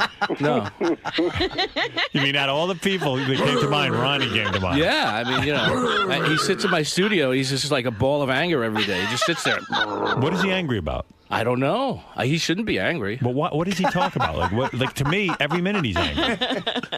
He doesn't even like driving. Yeah, he I don't know what he doesn't like anything anymore. What the is with this fucking chair, man? This fucking thing's all broken. Get out of here. Can you stop saying that? Go in and tell him 2 hours? Fucking chair. God it, man. Fucking broken chair. You thought you weren't going to get it back again. You're the angriest guy he knows. You want to start with me? Uh-oh. He asked me a question. I'm not starting. Yes, okay. I'm the angriest guy. There you are. All right, fine. You don't know you're angry? Whatever. See, you ask him a question, he's like, you want to start with me? Whatever. I mean, that's what you get. Yeah, put the spotlight on. I mean, I used to be angry like him, but I'm calm now. You're calm compared to him. That's right. Yeah. Scott has calmed down. You don't know you're angry? I'm like a Deepak Chopra. I know I'm angry, okay? I know it. Oh, my goodness. I know I'm angry. What are you angry about? You got a good life. That's me. Yeah, but what's wrong with you? Nothing. Why are you angry? Why do you go to therapy? I go to therapy. Oh, my goodness. I'm up. I go. Can you imagine the Not therapist? working. Ralph, he's still there. I can't believe it. See? Hello. If he barely goes to therapy. Really? What do you mean barely? I go every week. That's not enough. Well, I can't. For a guy with your level of anger. I can't go every day like you do. You should sell I'm everything and sorry. just go in there 5 days a week. I can't. Move in. Should move in with a therapist. I can't. Cut down on the traveling therapist. Cut down on the gold bracelet. You should have a therapist in the front seat. In the limo. You sell that gold bracelet. One bracelet? I'm busting your balls. I know you're busting my balls. How much is that bracelet? Sell it and then go to your I don't therapist. know how much it is. Somebody gave it to me as a gift. All right. I mean, it's got to be $18 if it's a penny. Then I got to tell you, it's fantastic, that gold bracelet. Thank you very I love much. it. Thank you. Tacky gold bracelet. Yeah, tacky, yes. Very tacky. Yeah. Oh, yeah, it's tacky. Yeah. Yeah. Natalie. Who the hell is Natalie anyway? Natalie's the lead singer of the Dixie Chicks. She's Okay, a so why is she fantastic picking on me? performer. What did I do to her? She actually just listened to you, Ronnie. And why is she picking on me? She observed. She's not picking on you. She observed that every. Why is she picking on me? Every time. What did I even do to her? What the hell did I do to her? Every time she hears you, you repeat everything. Okay. She noticed that. She's just she's just making an observation as a fan. See how you're she just paranoid? listens. She's just saying, hey, every time you talk to Ronnie, he repeats. You think that's picking on you. I'm sure she has issues with stuff we all do. Okay. Mm-hmm. All right. Can we drop this now? You're the angry. You hear what people are saying about you? You're the angriest guy they know. That's great. And I there's love a lot of angry people around here, I love including me, and you're the angriest. And Scott knows you the love whole. that? That's nothing to be. And like Artie said, what are you so angry Doesn't about? bother me. I don't care. You got a great life. I don't care. And why are you trying to get out of driving Howard? Yeah, that I don't like because you know something. A lot I'm of not times trying to get out you would of be it. better. This guy don't work on weekends. Forget about it. He's retired. And don't say you don't drive me because you. Well, you complained. He said yesterday. All you did was complain. You so much. That Beth gets upset in the back seat, and we're rolling all over the when car. When I put up the divider, you get upset. Why would you want to drive with me then? You're insane. He's telling you to drive better, not. I didn't say I don't want to drive with you. Hello. I said don't. I've been drive crazy. This is how I've always driven. Don't hit the brakes heavy. I don't. You know what you're doing. I know what I'm doing. I know You're what very I'm in doing. control of the car. You know exactly when you're jolting me forward. I don't jolt. I know what you're up to. What? I do it on purpose? Yes, of course you do. Because you put the divider up. You know what? If you put your hero in there in NASCAR, you would drive on that pedal very lightly. Why would I do that? You're giving me the dig. I'm not. What are you giving? What am I giving you? You're jolting me forward. Why? I see what's going on. Why? You're angry. I'm angry. Why am I angry? Because I'm driving you. Go ask your therapist why you're angry. I don't have the answer. That's what I'm asking you. Why are you so angry? Why would I be jamming on the brakes? Why? I'm back there with my beautiful girlfriend, and you're jealous. You can't stand it. You want to be in. Are you kidding me? You want to be in my lap. You must want to f me. You must be. Are you really? You really think that? I don't know. What's Every wrong time with we put you? up the divider and we're by ourselves, you jolt me around like the it's almost like what a little kid would do if mommy and daddy were making love. I have to get in between them. You got to be kidding me. You're aggressive. Passive aggressive. It's your tantrum. You don't even know you're doing it. Right. I don't know I'm doing it. Pull yourself together. What do you talk to that therapist about? Yeah. Don't worry about it. You should talk about this. Okay. I bet you they'll put you away if you tell them what you're really up to. They're going to put me away? Yes, they'll put you right away. Maybe I need a vacation like that. I guess that's the only place you are right. You get to tell the story. I bet you he doesn't tell the therapist the truth, what his thoughts are. No, he tells his version. No. Right. I bet you hide stuff. No, I don't hide You tell her anything. you wanted a shark with a baby's head in it on your arm? I never said anything You with a did. baby's I was there head. with you. Ralph, you were there. No, I said bones. No. I have the bones with You said- blood. the guy said to you, what do you want? He said, I want something like a I shark. was kidding. And I go, I'd like something in the shark's mouth. Something like a baby's head with blood coming out of it. You were not kidding. Ralph, was he kidding? I said it didn't really seem like it. And then I said bones. Ronnie, no, you got with embarrassed blood. when the Like imagine like this, it was eating. the tattoo guy goes, oh, please. I don't think I can do that. That's too disturbing an image. No, and they'll do anything. They that's so tattoo natural. guys' faces.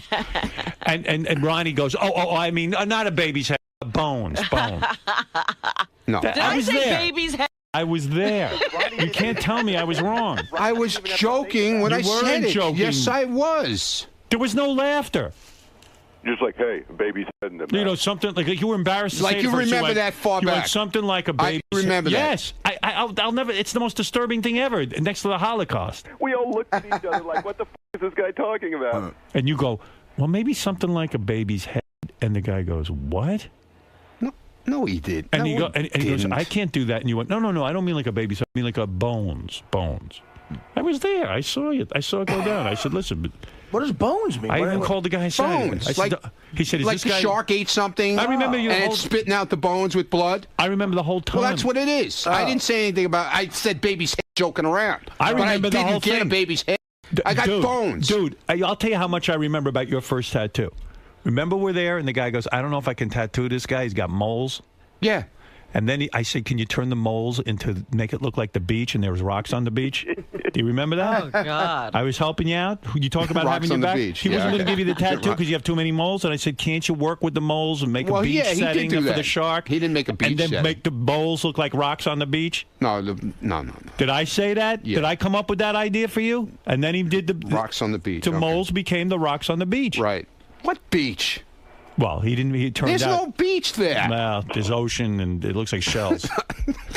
I said, could you turn the about? moles into the artwork? Looks like a hairy ocean. Yeah, okay, hairy ocean, yeah.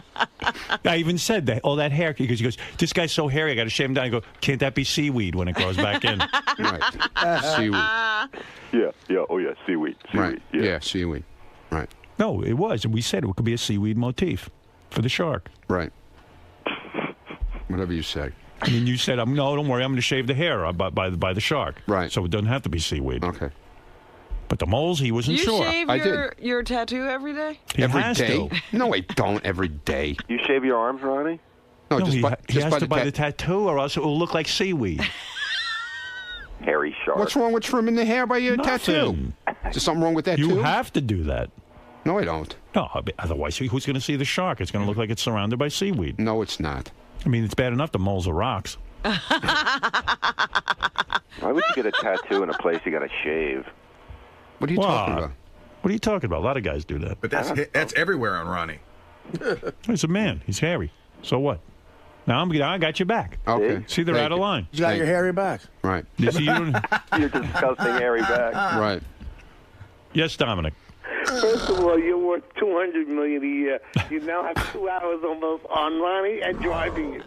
But when you're in the back seat, am I wrong, as it happens to me, that it makes you crazy that when you're fighting, when you're even speaking to Ronnie, close the divide, I want to talk, that it seems like, I don't know if it's really happening, jamming on the brake, sharp turns, going He gets a little aggressive. stopping. What are you talking about, Dominic? When have you been in the back of the car? You. I'm saying that's what Tommy does with me. And I think it's, Tommy says, oh, he's doing nothing wrong. But I think it's all done on purpose. That it's done to anger me. Well, of course, because he's angry. Well, I'm not angry. I don't care if you close the divider, dude. I don't know. Something goes on with you. I'm telling you, your driving's different when I close the divider. It is not. Yeah. You don't It think is. you're a little passive-aggressive? No. I don't think it's like, oh, Absolutely look at him. not. Sitting in the back there. Big shot. Boom, I'll teach him a lesson. What are you, crazy? I don't know. Well, Seems when like... you're cutting off cars and he's free. I wasn't cutting off. Listen, I'm driving in New York traffic. You get cut off every 3 seconds. All right, thank you, Dominic. All right, enough of this. Look, Yeah, really. Enough of it. Look, we have to straighten you out once in a while. Yeah, okay, fine. Fine. Are you straight now? Yeah, oh, yeah. I'm You know you straight. get out of control. Yeah, I'm straight. Believe me. I'm straight as an arrow. Good. I'm glad to hear that. If you want to apologize to me, I'll accept it. Apologize for what? See? For what you did at the strip club. I didn't do anything. Strip awards. The award show. Saying, that would have been a manly thing. You walk in, you go, hey, Howard, listen, I got carried away. That's it. I'm not going to do it again. That's it. That's all you had to do. But you fight me. You say, I don't have your back. I got your back more than anybody on this planet. Okay. He still won't apologize. No. All right. Thank you. All right. All right. Apology accepted. Have a nice day. Say you're sorry, Ronnie. Ralph, please, could you just get out of my head? Please. Can you just say, Howard, I'm sorry, I didn't mean to do that. Leave him alone. I don't want I an wasn't apology. trying to hurt Howard in any way, and I never do. All right. Okay? Thank you. I'm not like you, Ralph. I'm sorry. He's not a user, Ronnie. He's not. I didn't say he was a user. No, I said you're not a user. No. No. Maybe a little bit. No. Not at all. A little bit. All right, thank you, Ralph. Okay, Ralph. Yeah, now you can hang up. Thank you.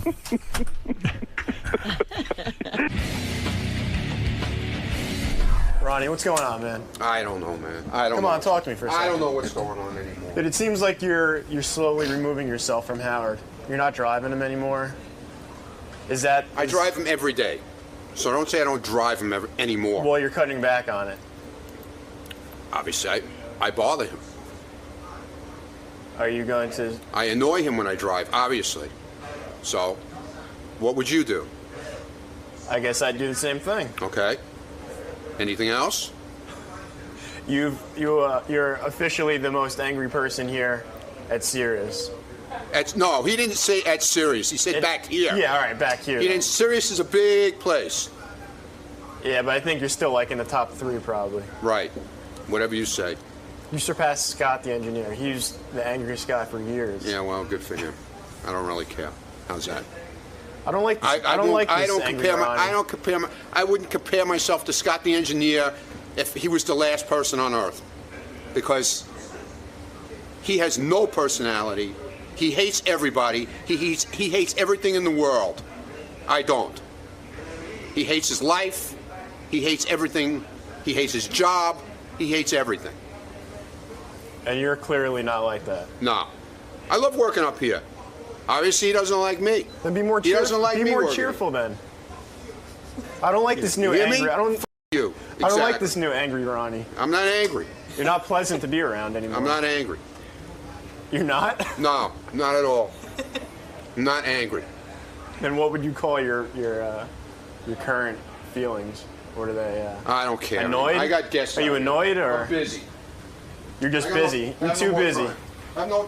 Go sit with your boss in there, another bullshit artist. Doug Goodstein. Another piece of shit. Yeah, he's very... This is a Howard TV original production.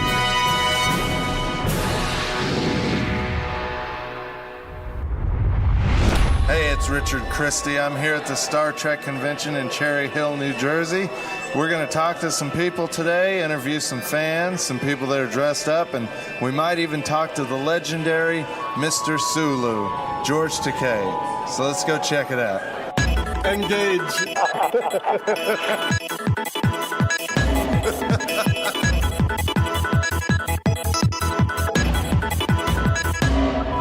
So what are you supposed to be? I'm Vina. I have to go to Talos 4 because the illusion is the only way I can live. I can't live like this. What are you talking about? Oh, you must not be a Trekker. No, I'm afraid not. Can you explain? On my planet, we are able to give them the illusion that they look normal and beautiful. So even though he is crippled and burned and in a wheelchair and unable to move, in his mind, she's beautiful, and to her, he's handsome. So they don't know that they are deformed. But they cannot leave our planet, otherwise they will remain looking like this, with no illusion. What number episode is this from? This was from the very first episode. It was the 2-part series called The Menagerie. Can I ask him what his favorite kind of food is? Yes or no answers? Are you comfortable? What's that mean? No. Huh? That means no. Would you do me? Is that yes? Yes. Thanks. Well, what's this character called that you're dressed up as? Called Ferengi, from the planet of Runnymede. Runnymede, New Jersey. We're transplants within Runnymede. It's the planet Ferengi, and we're Ferengis. Our species is superior to humans. Do you think George Lucas in the end ruined the Star Trek movies? That's great. That's good stuff. From our planet, oh yeah. We have little mice that go around and cause electricity. Very good stuff. Okay? We have to feed them every day, though. No problem. I don't know what you're talking about, but do you guys ever get it on with your costumes on? It's too hot. It is too hot. There's no holes.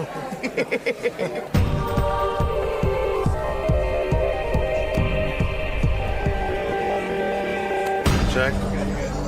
Do we have the logo? You should probably move that way a little. Well, no, I don't want to. Okay, move this way. Right there. Oh, wait, go up a little bit. Go back. Wait, I'm sorry. We just want to get the logo. Go back. That way. Yeah, I am. All right, it didn't work with you. What are you here for, Kevin? Meet George Takei. What do you like about George? He's a blast to watch on the show. On Star Trek? On the Howard Stern show.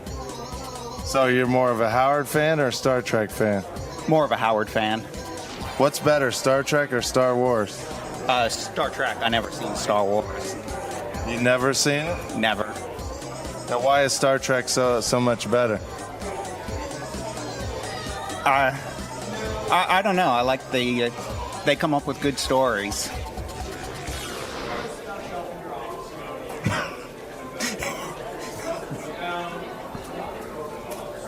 Next question. You guys are a trip. You guys are a trip. So, have you ever had sex in a Star Wars costume? No.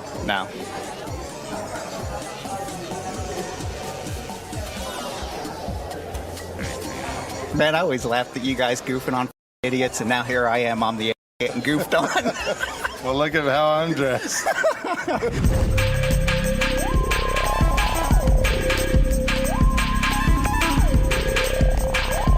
What is it that you love about Star Trek?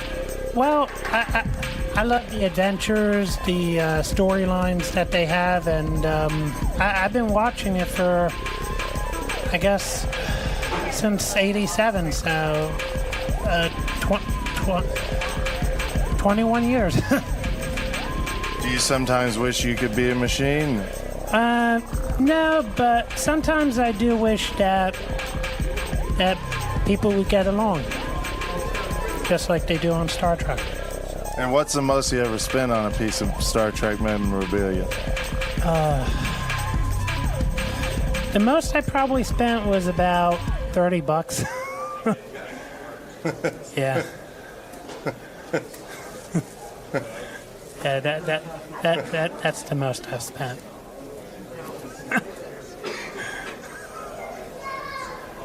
Yeah. Yeah. Yeah. So I mean, I'm just gonna see what they have and see what I can buy and can afford too. Yeah.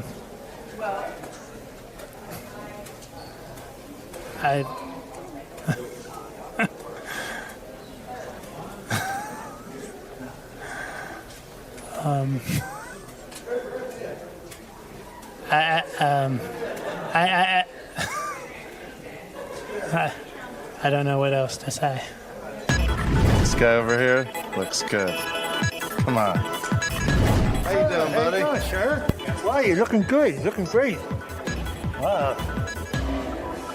What's your name? Charlie V. And what are you doing here? I'm down here to get pictures with different stars. I came to see you, too, to get a picture with you. Now, why do you like getting pictures with stars so much? Because I get along with stars more than I do our neighbors. Look in the camera and say, Howard, you sure do love sultry sex. Howard, you sure do love sultry sex. Sultry sex. Say it again. Howard, you sure do like sultry sex. Oh, sorry. I don't know if we got that. Say it one more time. Howard, you sure like sultry sex. Could you say shrimp sauce saucers? Shrimp sauce sausage. Again? Shrimp sauce sausage. Shrimp sauce sausage. You're not Jackie the Truck Man, are you? Who? Jackie the Truck Man? No, I'm not Jack. So who all have you met from the Stern Show? Jackie the Truck Man, Stoughton John, and only about 4 people. The girl he was talking about. Robin Quivers? Robin Quivers, yeah. Robin Quivers, Stoughton John, Jackie the Truck Man, and the other guy, Stoughton John. What about Baba? Bowie. Yeah. What is it? Baba Bowie. Baba Bowie. Huh? Baba Bowie. You met who? Baba Bowie. Oh, you met Baba Booey? Baba Bowie, yeah. or Baba Bowie? No, not Bowie. What? Who? Not the singer Bowie. Oh, but Baba. Baba. What's your name? Paul Corretney. I've been going to conventions in Philly since I was in my teens. I'm in Valley Forge, and Valley Forge Hotel at the convention center there, and also in 34th Street in Center City. I've been going pretty much all my life. What's so great about Star Trek? The stuff they have out now, the tricorders, and all that other stuff, the gear, all the inventions they're making up now, on TV, Next Generation, like Beam Me Up Scotty, stuff like that. The transporter, all that stuff is really cool.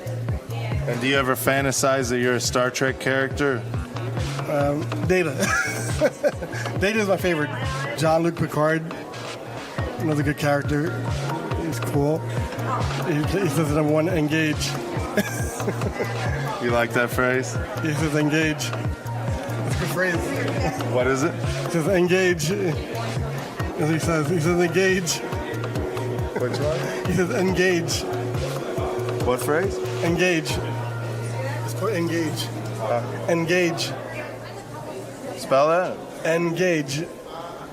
Spell it? He says, he goes like this, engage. Like warp 1 or warp 7.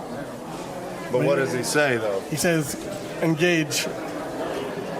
Like engage. And he says, start up the ship. It means engage. And he moves his finger? Yeah, Captain Picard moves his finger. He says, engage. And you like that? Do it again to make sure we got it on camera? It says engage. Do it to the camera? Engage. I don't know if your record light's on. Do that again. Engage. Oh, wait. Yeah, ain't one. Try it again. Engage. One more time. Engage. But don't, treat this serious because, we're at a serious Star Trek convention. Yeah. Like, when he says it, he doesn't laugh. So, do it serious. Okay, engage. Engage. But don't smile, though. He doesn't smile when he does it, does he? But he does a little bit. He does engage. So he does. But, let's get into the character. Let's get into the character and look real serious. You're the character and you're looking in the camera. Okay, the character? Okay. He says engage. Number 1. That's it. But we need a little bit more power. Like, you're an authority. Okay. Engage. But no smiling. You're serious. If you want them to engage, you have to tell them and you have to be real serious and no smiling. Okay. And engage. See, I'm still not buying it. I want you to, really get into the character. Okay. And engage. Number 1. Let's try it again. Engage. Number 1. Without the number 1, though. Oh, engage. Better. One more time. That was good. It's getting there. Okay, engage. Good. That was good. I think we got a good one. Who could win in a fight, Chewbacca or Captain Kirk? Chewbacca. Bigger. What about Luke Skywalker and Dr. Spock? Dr. Spock. Dr. Spock could win. Why? Vulcan. Give it in the neck pinch. Knock him out. Okay. And goodbye. He says goodbye. He says see you bye. All right. Thank you. You're welcome. Have a good time today. You too. Thank you. Bye-bye. Bye. Have a good day. All right. You too. Bye. Bye-bye. Thanks. Thanks a lot. Bye. Bye-bye. Bye. Take care. Okay. You too. Thank you. Good show. Take care. Thanks.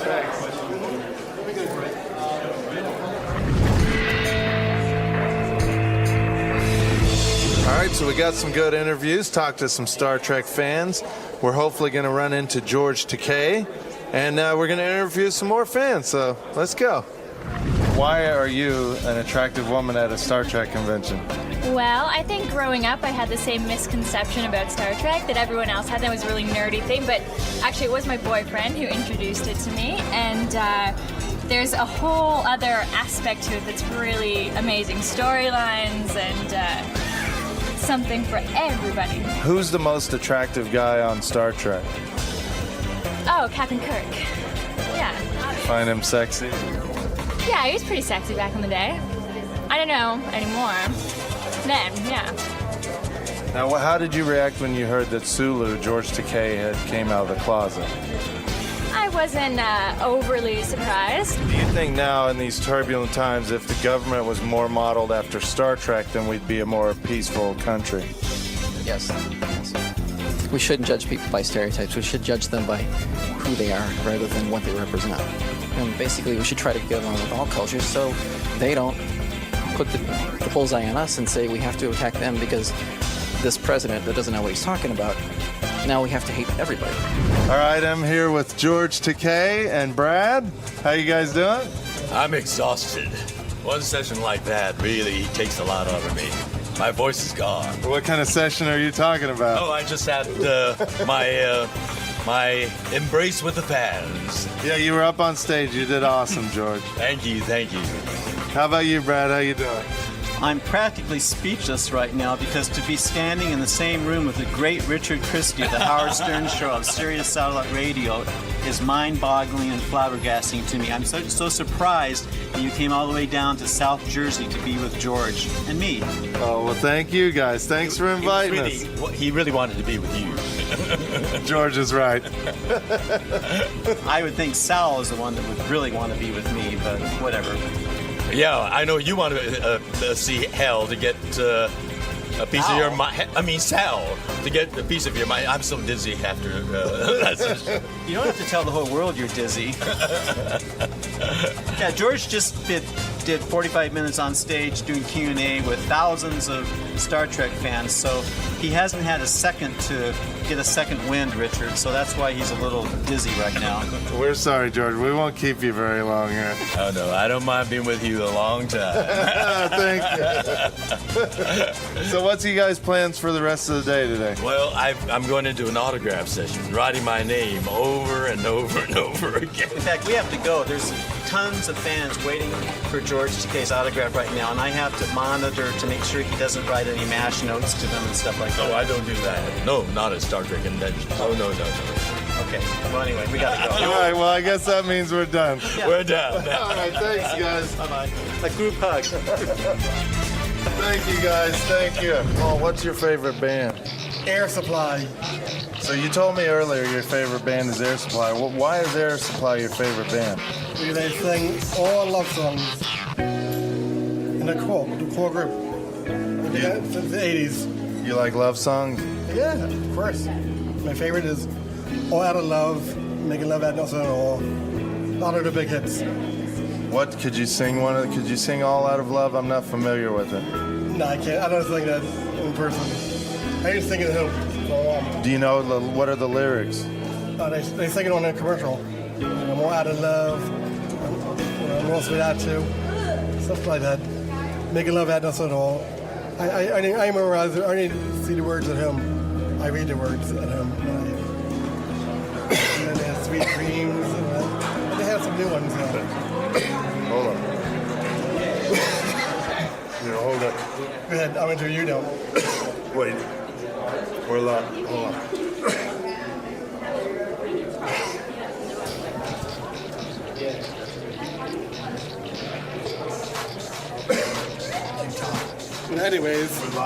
Anyways, Air Supply is a big group in the 80s.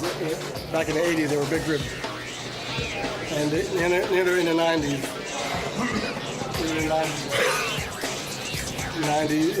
They were big in the 90s too. In the 90s, they're going to be in New York on December 8th at BB King's. They're doing two shows one night. They're doing two shows one night, and we're doing another show the next night. I think I'm feeling better now. Thanks for coming for me, bro. You're welcome. You're welcome. You did great. Thank you for that. Thank you. Take care, okay? Thanks for covering for me, bro. Take care, okay? Have a great day. You too. Thank you.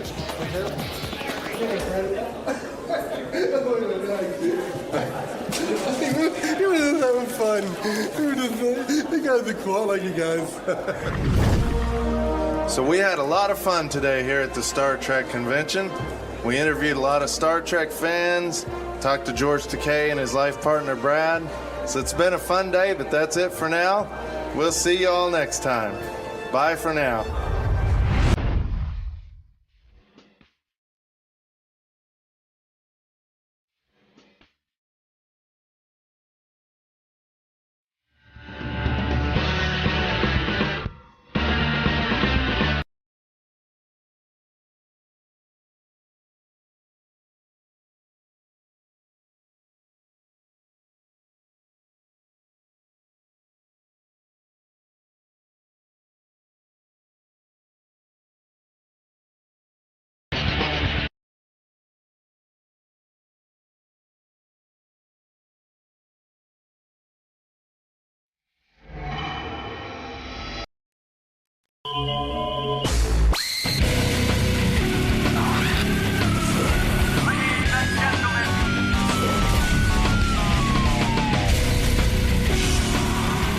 Ronnie, what's going on?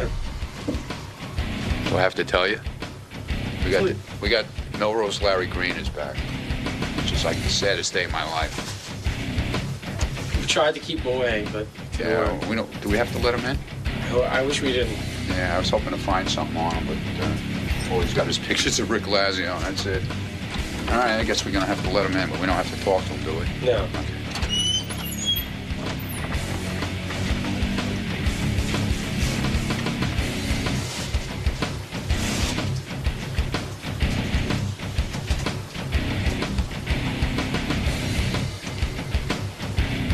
Great to be back.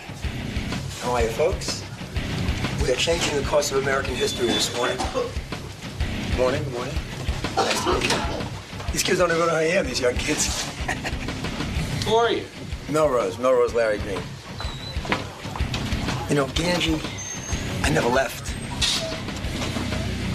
So we're here to elect Lazio. This is very important. And, Are you going to any competitive show today? No. Sure. Hey, John. Hey, Stuttering John. How you doing? You know how many times John tried to get me back on the show? John's the greatest. Stuttering John does not get enough credit. Look at this. Fixed up the green room. Just for you. Let me tell you something. Ganji, I knew you when you were an intern. I knew you. And I've been on the show since '92. For those of you who don't know me, that's not the point. It's not about me. It's about Lazio. Just gonna have a seat and enjoy the show like everybody else in the country. All right, Melrose. We'll see you in a little bit.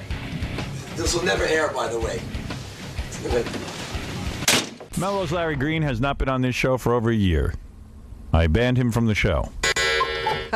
What did he do to get back on? I missed that. Well, he went around begging and what is it, Danny? Hey, What's up? I just want to say about Melrose, it's about time you get a good guy like that back on the air. His show in L.A. is fantastic. Welcome to New York, Larry. All right, you love Larry. All right, well, Larry's back on. What is it, Baba Boohai? I'm just waiting for my good friend Larry to come in. All right. You know, you All right, said here he is, something the other day- Melrose Larry Green, who was really humbled. It's a new Melrose. Good morning, It's a new Melrose. Good morning. Good morning. Look at those pants. They're almost up to his knees. For Howard, a Lazio level. T-shirt from Rick Lazio himself. Melrose was a traitor. He went on other radio shows, a true traitor, and badmouthed me. And said rotten things about me personally and my children on the internet. Gary, we've made up. We're just going over You are despicable. You are a dog to turn on me, especially When after did I've I been turn so on good you? to you. You know why you turned on me. Howard, the past is You've the grown past. breasts. Howard, the past. Yeah, you have. What happened? You're not running anymore, are you? I am running, yeah. What's with his voice? What's that? I've been yelling for Lazio. First of all, everybody's got to get the vote out. We'll talk about me in a second. No. I'll talk about what I want to talk about. all right. You aged over the years. Yeah, I noticed that, by the way. I noticed that when I saw him the other day. It was hard on him. How old are you? Life is tough. I'll be 50 in December. That's not You're younger I'm than born in Jackie? 1950. Yeah. You're older than that. Come on, how many times have I told you? December 4th, 1950. Yeah. If you're born in 50. I'll be 50. That's right. This is the year 2000. Let me think about that for a second. I was born in 50. Well, that would make you yes. Okay. Yes. All right. Now, can I just talk about? Can I give my apology He's for the only show? 50? That's you know what? Because when I was walking with him the other day, I thought to myself that Larry looked older because his hair is much more silvery. You remember the story about the birthday Take party? off your hat. Let me see how gray you are. Let's see. I Let's dyed see. my hair. Did you? Yeah. Gray? You dyed it gray? No, I dyed it brown. It used to be redder. Horrible. You look horrible. Thank you. This is the worst I've ever seen you. Nice to see you, Howard. You got fat and you got breasts and you look horrible. How's the appearance so far? Did you run the marathon? No, I did not run the marathon. I was in Brooklyn yesterday on Atlantic Avenue. Run the marathon? It looks like you barely walk. Listen, you are a traitor. I'm not a traitor. You'll always be in my mind a traitor. I wasn't invited to your birthday party last year. I was very insulted. You're not invited to anything anymore. So why would you care? And we invited you enough. Did I let you be in the opening of the E! Show? Yes, you did. All right. And Howard, it's more than anyone's going to do. Howard, I am very apologetic, but I'm not a traitor. And I made a major mistake. No, I love the show. You're a traitor. I love the show. Admit it. You badmouth Baba Booey. I came on here to talk about Lazio to get the vote and his out. children. And That's low. I never invited. I never said anything about your kids. What about that thing I had to have taken off the internet? That website, Ponce de la Phone, runs my website. I have nothing to do with it. You wrote some really horrible things about my kids. I actually had to take it down. I never did. Right. That's a total lie, Then why was it taken down? I thought we made up, Gary. We're just going Gary, on. I thought we made We're up. explaining to the audience why Didn't we we walk to Black Rock yesterday and make up on People Thursday? want to know why we banned you. We're being honest. I went on another show, right? Because I was trying to advance my stand-up comedy career, not to hurt you. Well, we don't help you enough with that. We weren't good helped to you. Me plenty, and I made a mistake. People make mistakes in this world. Well, you paid dearly for it. And I really want to talk about Lazio. Now listen, any more mistakes? That's it. There will never be another mistake. You were allowed back on. You're on probation. You know what's weirded me out about this whole thing, Howard? Yeah.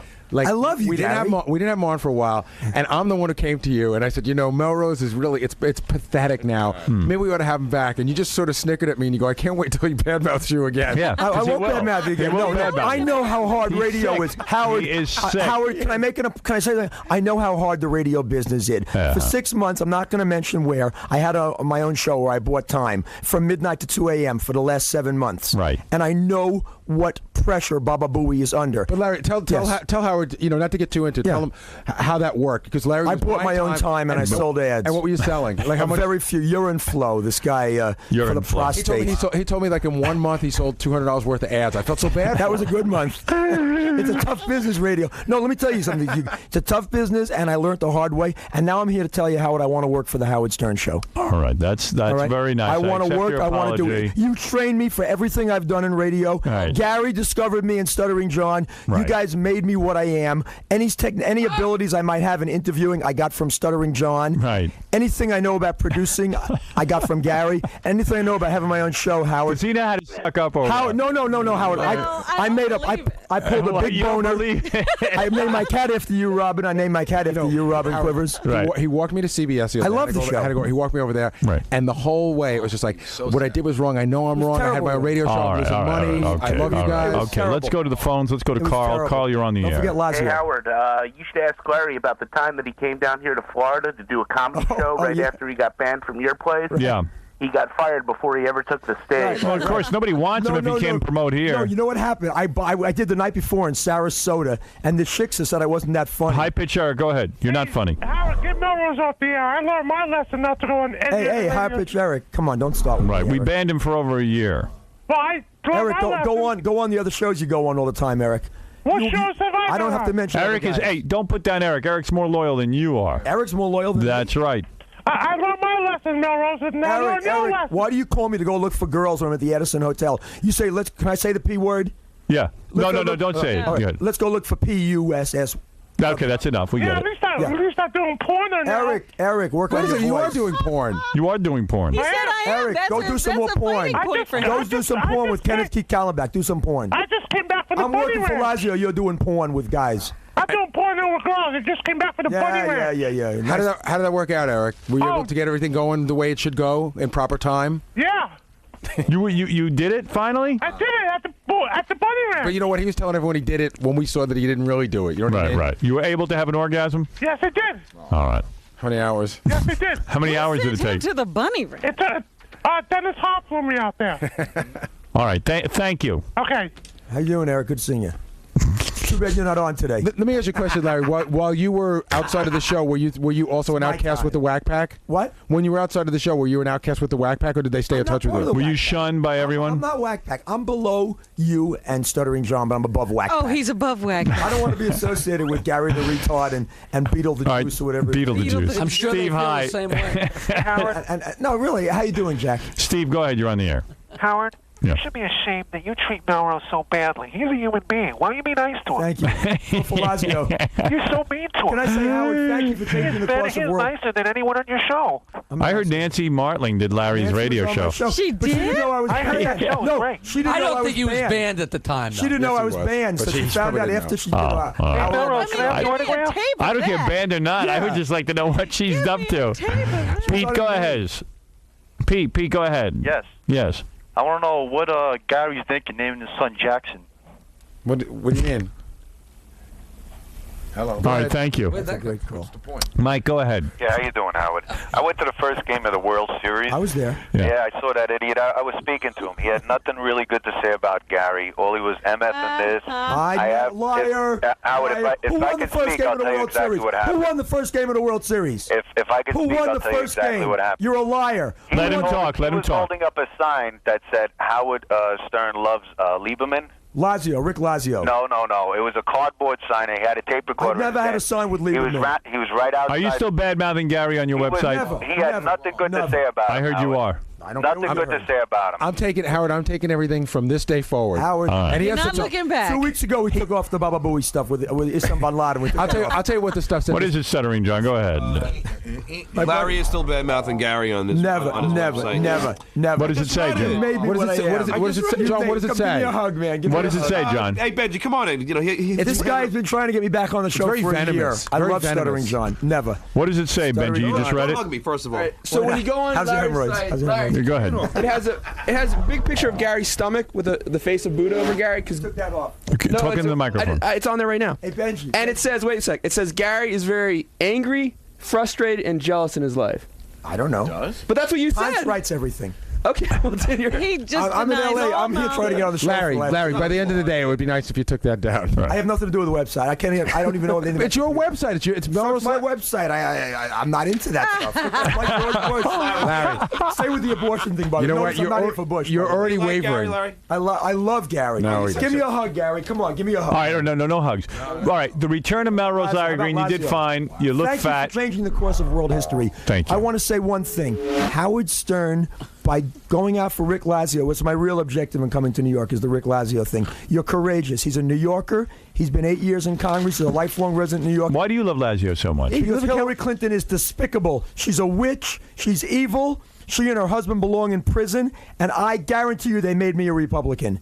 I guarantee you Lazio's going to win because of you, Howard. I'm going to get you an exclusive with Lazio when he wins. Lazio's doing the show whether he likes it or not. He's coming in. Lazio has been on my show. I've thrown my support behind him. I can only pray that he wins. Aren't you from California? Yes. So what are you doing I'm in New like York? Hillary. I'm from another. We love New York. But he You can't don't vote want Hillary. here. Hillary won't win. Where do you vote? Florida or I vote in California absentee. I can't vote for Lazio, but you can. Right. And I want all the people from New York, from Albany, from Syracuse, Rochester, all the New Yorkers, get out to vote. I don't care if you don't like me. It's not about me. It's about Lazio, and it's about New York, and it's about democracy. All right. Get out of here Larry, now. do you I've had think you enough of could you. run people away from Lazio? Can you disappear for a year now? Yeah. Larry, do me a favor. Get rid of the stuff on the internet, could you? Could you help a brother It's out? off. It's off. There it is, Buddha. It's off right there. And Baba Buddha. Baba Buddha. Baba Buddha's wrong with Baba Buddha. It's okay. But pull What's wrong down with some, Baba you'll see Buddha? what it says about him. I didn't even There's a invent white that. flag, huh? I won't even take credit for it. I never even read that until now. You wrote it, though. I wrote mine. It's melroselarry.com, but I'm not in it for the money. I make very little money being Melrose Larry Green. Gary, didn't we bury the hatchet? I know, but you still got the stuff up. How is it buried? Howard, how's cousin Richie? No, Larry. Larry, if you're going to bury the hatchet with Gary, why do you have bad stuff on the internet website? I'll talk to Ponstillo phone. All right. Here's Angry Black. One last phone call. Go ahead, Angry. Good morning, Howard. Good morning, man. Larry, you're a late year. Yeah. You have no respect for Gary. All right, If it was up all to right, me, you good. should be banned forever. You're a traitor. You're a Judas. You stuck a knife in his back. You and got your still airtime. talking noise about him. You faggot, and you're lucky Yeah. I'm not there because I put my foot up your Yeah. I'm scared. I'm scared. Yeah. Angry Black makes a point. A lot of people angry with the trade of Melrose Larry Green. never betray that man. Because of that man, I have so much, and that's the way you Lazio. should be, you piece of garbage, and you shouldn't be Lazio. allowed in there, you piece of Lazio. garbage. You should kiss Gary's hairy ass right in the studio right No, now. I don't do that. I don't do that. Thank you. You know what? Why don't you kiss Gary's ass Yes, now you as a should. show you're going to make up? That's a good idea. That's right. Angry Black is right. His bare hair. Kiss his hair right there. Go ahead, Gary. Pull out your hair. Pull down your pants and let Melrose Larry kiss you. Michael Moore and Molly from Go ahead. Here it is. Yeah, now apologize to Gary by kissing his naked, flabby, hairy ass. Go ahead. Good at giving hands. He's Let's doing go it. get Carrie He's doing it to me. He's doing it. Wait a second. He really wants to be on Bend over, Gary. Get a good camera angle to face. Bend over. Right there. Go ahead. Kiss him. Oh, that was gay. Hey, Angry Black, he did it. All right, that's the way it is. Now maybe we'll think about killing You want your ass kissed, Benji? Benji, go over and get your kiss. That's okay. Benji, come on over, Benji. Lazio, the next senator. Come on, Benji. Come on, Benji. Toes. Do that too. Suck his toes too. Who? Jackie's toes. Suck Jackie's toes? Come on, Jackie. Jackie, get over there. I'll suck your nail fungus right now. Go ahead, Jackie. Go ahead, Jack. Go over there. Come on, Jackie. You keep I love the new CDF, Jackie. I love it. kissing asses. It's all right. No one does it better than me. All right. But thank you for doing the Thank Rick you, Lazio thing. Melrose Larry Green. Thank you very and, much. the Anybody return- else? You want me to kiss Casey? Yes. Yeah, go ahead. Casey, on, pull out Casey. your... Let's go. Go ahead. Hey, Watch Howard, this. That's what I'll enjoy this one. Go ahead. I Hey. think Melrose pulled this appearance out of the dirt by kissing Gary's toe. This guy's lips ain't touching my. That was pretty right. Go ahead. Go ahead out of here. Come on. Get up. All right, that's it? Good. All right, That's enough. bro. All right. Hey, I wanna thank you, Angry Black. very much. Bro, Okay. And Larry, remember that probably your next appearance is a good 3 or 4 months away. We got to space it out. So don't 3 call or me 4 months, I'd be ecstatic. Don't call me in a week and tell me Don't I'm, call every day I'm now. Ponska. I won't have you on. You know, but I'm back. I want to do interviews for the show, a la Gary Garver. All right. We'll talk about That's that. what I Thank want. you. I love you, man. Just one step at a time. You're back. You're back. All right. Now you leave when I tell you to leave, and you'll be all right. That guy sucks, that other guy. Right. You don't want me to say his name, do you? No. Go get out. You know who I'm talking about. Yes, I know. All right, thank you. I know who you're talking about. We took it off the website. All right. That's a Lazio. You know he's going to call tomorrow, right? No, I'm not calling. I'm calling Wednesday when Lazio wins. That's okay. Good. That's what we want to hear I'm from. calling All right. Tomorrow's election day. Get out to vote. Everybody get out to vote for Lazio. You're going to change the course of world history. All right. Thank you. Come Howard, on. thank you for doing it. Thank for you, me. Melrose. Thank you. Melrose, where are you voting? I'm in California. He did an absentee Thank ballot. you, Howard, for doing what you're doing Goodbye. for Rick Lazio. Thank you. All right. Because Goodbye. Rick needs the Goodbye. help. Get him out of here. I Please. told you, Howard, I had to explain. He sickens me. I had to explain him to the Lazio campaign. They were asking me. They were like, "What's the deal with Larry?" You want to have lunch, Gary? You want to have lunch? And I explained to the Lazio campaign that he inherited $1.5 million from his mother because they couldn't understand how he had all day to be there and fly back from L.A. to work for them. Yeah. But they said he's helpful. Yeah. Good. Okay. Listen, he's out there with signs. Can't hurt. All right. We got it. Signs they don't have to pay for. Yeah. All right. It wasn't bad kissing Gary. Oh, I can't believe you kissed Gary's. Don, thanks a lot, man. Lazio. I can't believe you kissed Gary's. You know something? Gary's the boss. I know radio is a tough business. It's a very tough business. Gary's under a lot of pressure. I'm going to go home and campaign for Lazio. I'm glad I'm back on the... Where's the green room here? Yeah. I mean, Gary's the boss, okay? In this world, Gary has a lot of influence. Ronnie's important, too. Ronnie, you know, I've had it with Ronnie over the years. I want to shake Ronnie's hand right now. Ronnie, and I've known Ronnie for too many years.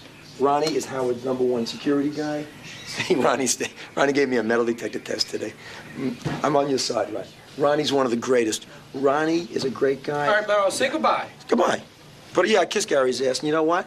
Baba Booey is the boss. It's a new Melrose. When you turn, goodbye. Goodbye.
This is a Howard TV original production. Here's what you have to look forward to on this episode of The Bonus Show. Sal offers Beetlejuice a cool drink. I got a nice cold beverage for you. Come on. We go back in time to 2002. Richard goes for Steve's Longfellow. Your belt's not straight either. And things get shitty on the wrap-up show. Man, just took the best shit ever. Wow.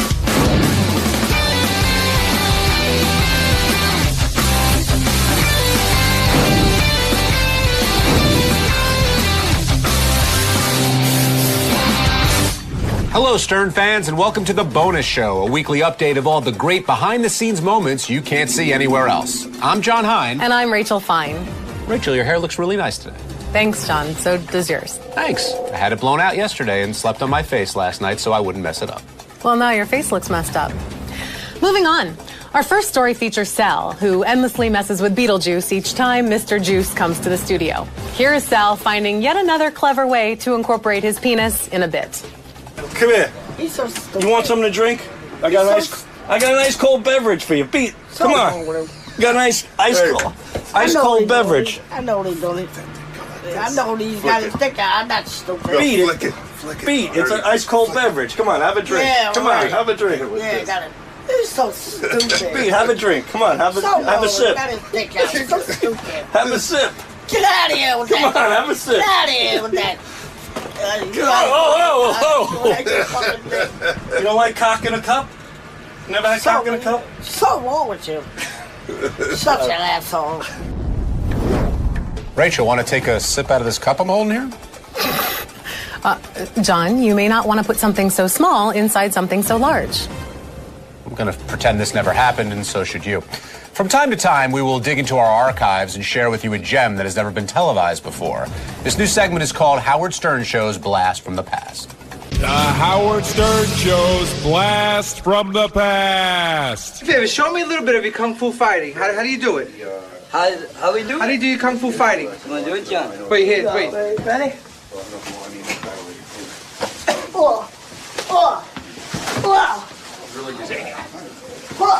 Yeah. There you go. You know, those guys are from Reading, Pennsylvania, the same hometown as the late whackpacker Bigfoot and the Siamese twins. I would strongly advise the people of Reading to stop drinking water from the tap. You know, John, I think Richard Christie might be from Reading as well, because there is something very wrong with him. You like this tie, huh? Yeah. It's my, is it a clip-on? Come on, listen No, up easy. Pause off. Come on, Pause off. You're too tight. Come on. Let's listen up. Have a little fun. It's a comedy show. Come on. Pause off. Other than that, how you been? I'm good. How you doing? Let's listen that up a little. Come on. See, if the camera weren't on, you wouldn't be doing this, would you? I'd still be doing it. You just did camera high. Yeah, well, since the camera's on, maybe I'll try and grab that big pecker. Get away from me, you freak. Your butt top this is on. See ya. Your belt's not Filthy straight pot. either. Your belt's... Hey, Sal's calling. He's getting jealous. Oh, your pocket's not buttoned. Get away from my wallet, you freak. I wasn't grabbing for your wallet. Yes, you were. I don't know what's bigger, your wallet or your... All right. John, our next clip features a regular on the Stern Show, Andrew Dice Clay. That's right, Rachel, and apparently no one is safe from the wrath of the Dice Man. Not even our interns. Andrew, I just need you to sign the release form. Need your initial on the front and the back. Where do I sign? Right here, and then on the flip side. Take the tip off. Another guy don't know what he's doing. I would explain it as this is basically what you're saying, that you're giving up your consent of anything that is said on air. It's your responsibility. Anything that is. Well, how would I know till I say it? Well, you've been on the show before, so you know how but what it I'm goes. saying is, you shouldn't even say anything when you give somebody this, because then they think about it. Like, I'm giving up consent to anything I'm saying. What if I say something I don't like? What are you going to do about that? Well, nothing. You're going to give me the paper back? No, right? No. So basically what you're saying is if I call myself an asshole, that's what they're allowed to say. Yeah, you're allowed to call yourself an asshole if you wanted to. But what if I call you an asshole? Will you like that? All this is unimportant because I never sign all Yeah, that. Ronnie actually told me I don't have to. Exactly, because Ronnie knows. Yeah. Because Ronnie's been with Howard. He knows the drill. Yeah, I just need your signature on the front. You're a jerk-off head, asshole head. All right, come on, let's make up. Obviously, we got off to a bad start. Nah, it was all good. It's all good. All right, forget it. Oh, Rachel, Dice stole my little pet name for you. I guess I'm going to have to come up with a new one. You do that, John. Now, as most of you can imagine, donning a beaver suit and reviewing technology is not an easy task. It's even harder when you're being berated. While Gary Delabate was shooting his Techno Beaver segment for this very show, Scott DePace made mention to the fact that his gadget review would not be taken seriously because Gary was in a head-to-toe beaver outfit. This set Gary off, and after the shoot, he confronted Scott. Who would take advice from a guy in a beaver suit? Phelan goes, everyone was asking me how stuff worked. Everyone was interested in it. We know you.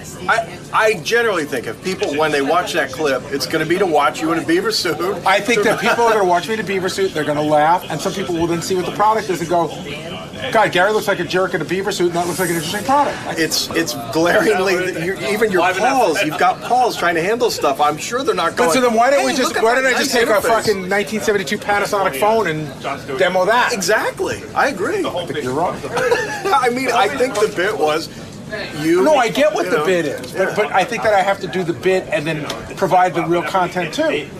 Sure, while we're doing one, we could do the other. I just don't think it's going to sell any product. I know, but you're a director. Nobody's asking for what you think. Me, all of my friends, we goof on each other all the time, and that's what I was doing. And, I'm sorry that you can't take it. For whatever you direct up for the Howard Stern show, maybe you shouldn't tell that girl again she's missing a tooth or she doesn't look that good. And I would never until even I if she's a became good friends friend. with her. Would you tell a girl you were friends with, damn, you look like shit today on camera? Yeah, maybe. When's it airing? Lisa, you look like shit today. Yeah. Next up, we visit John Hein and the guys during the wrap-up show. Valentine's Day was a little rocky, but otherwise... What did you do? Nothing. That's the problem. I don't know. I didn't do my wife, that's for sure. But did you do something stupid? No, I had a couple of drinks. So. And? Well...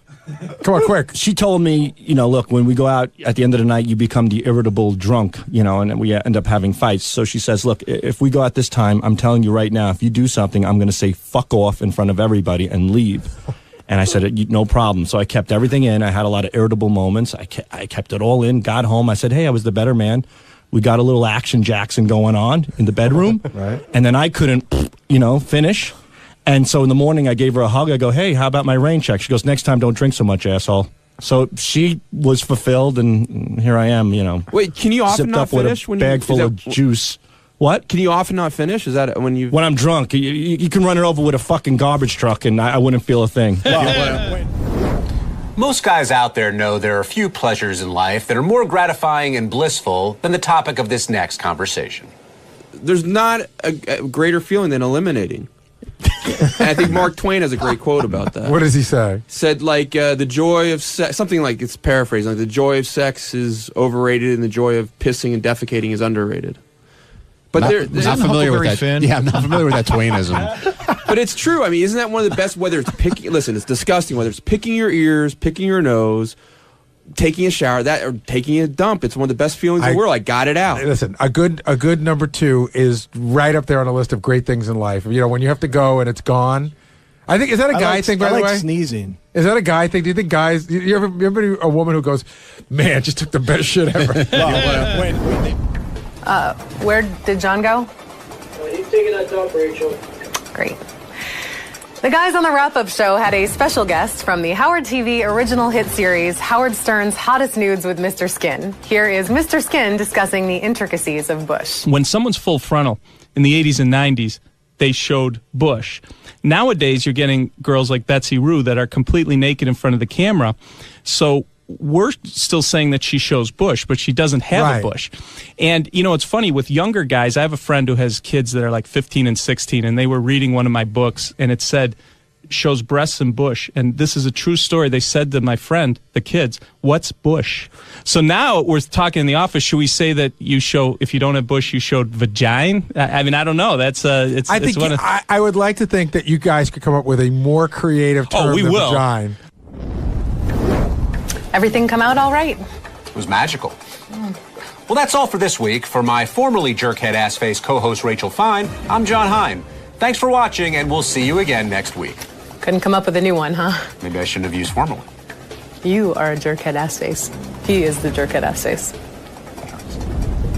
I'm sorry you're so thin-skinned and you've worked with... Dude, there's nobody on that will ever accuse me of being thin-skinned. Dude, the whole bit. Why don't you yell at Howard? He wanted you to go on Channel 9 in a beaver costume. And I decided not to. What was that? That was not a joke? That was like, hey, that would really do good. But what does that have to do with anything? I didn't go on Channel 9. He brought it up and I said no. You were willing. You were going to. You looked into it. You called them. You were going to. I never called them. No, you said you did. I lied. All right, well, whatever. See, I don't lie, but Gary lies.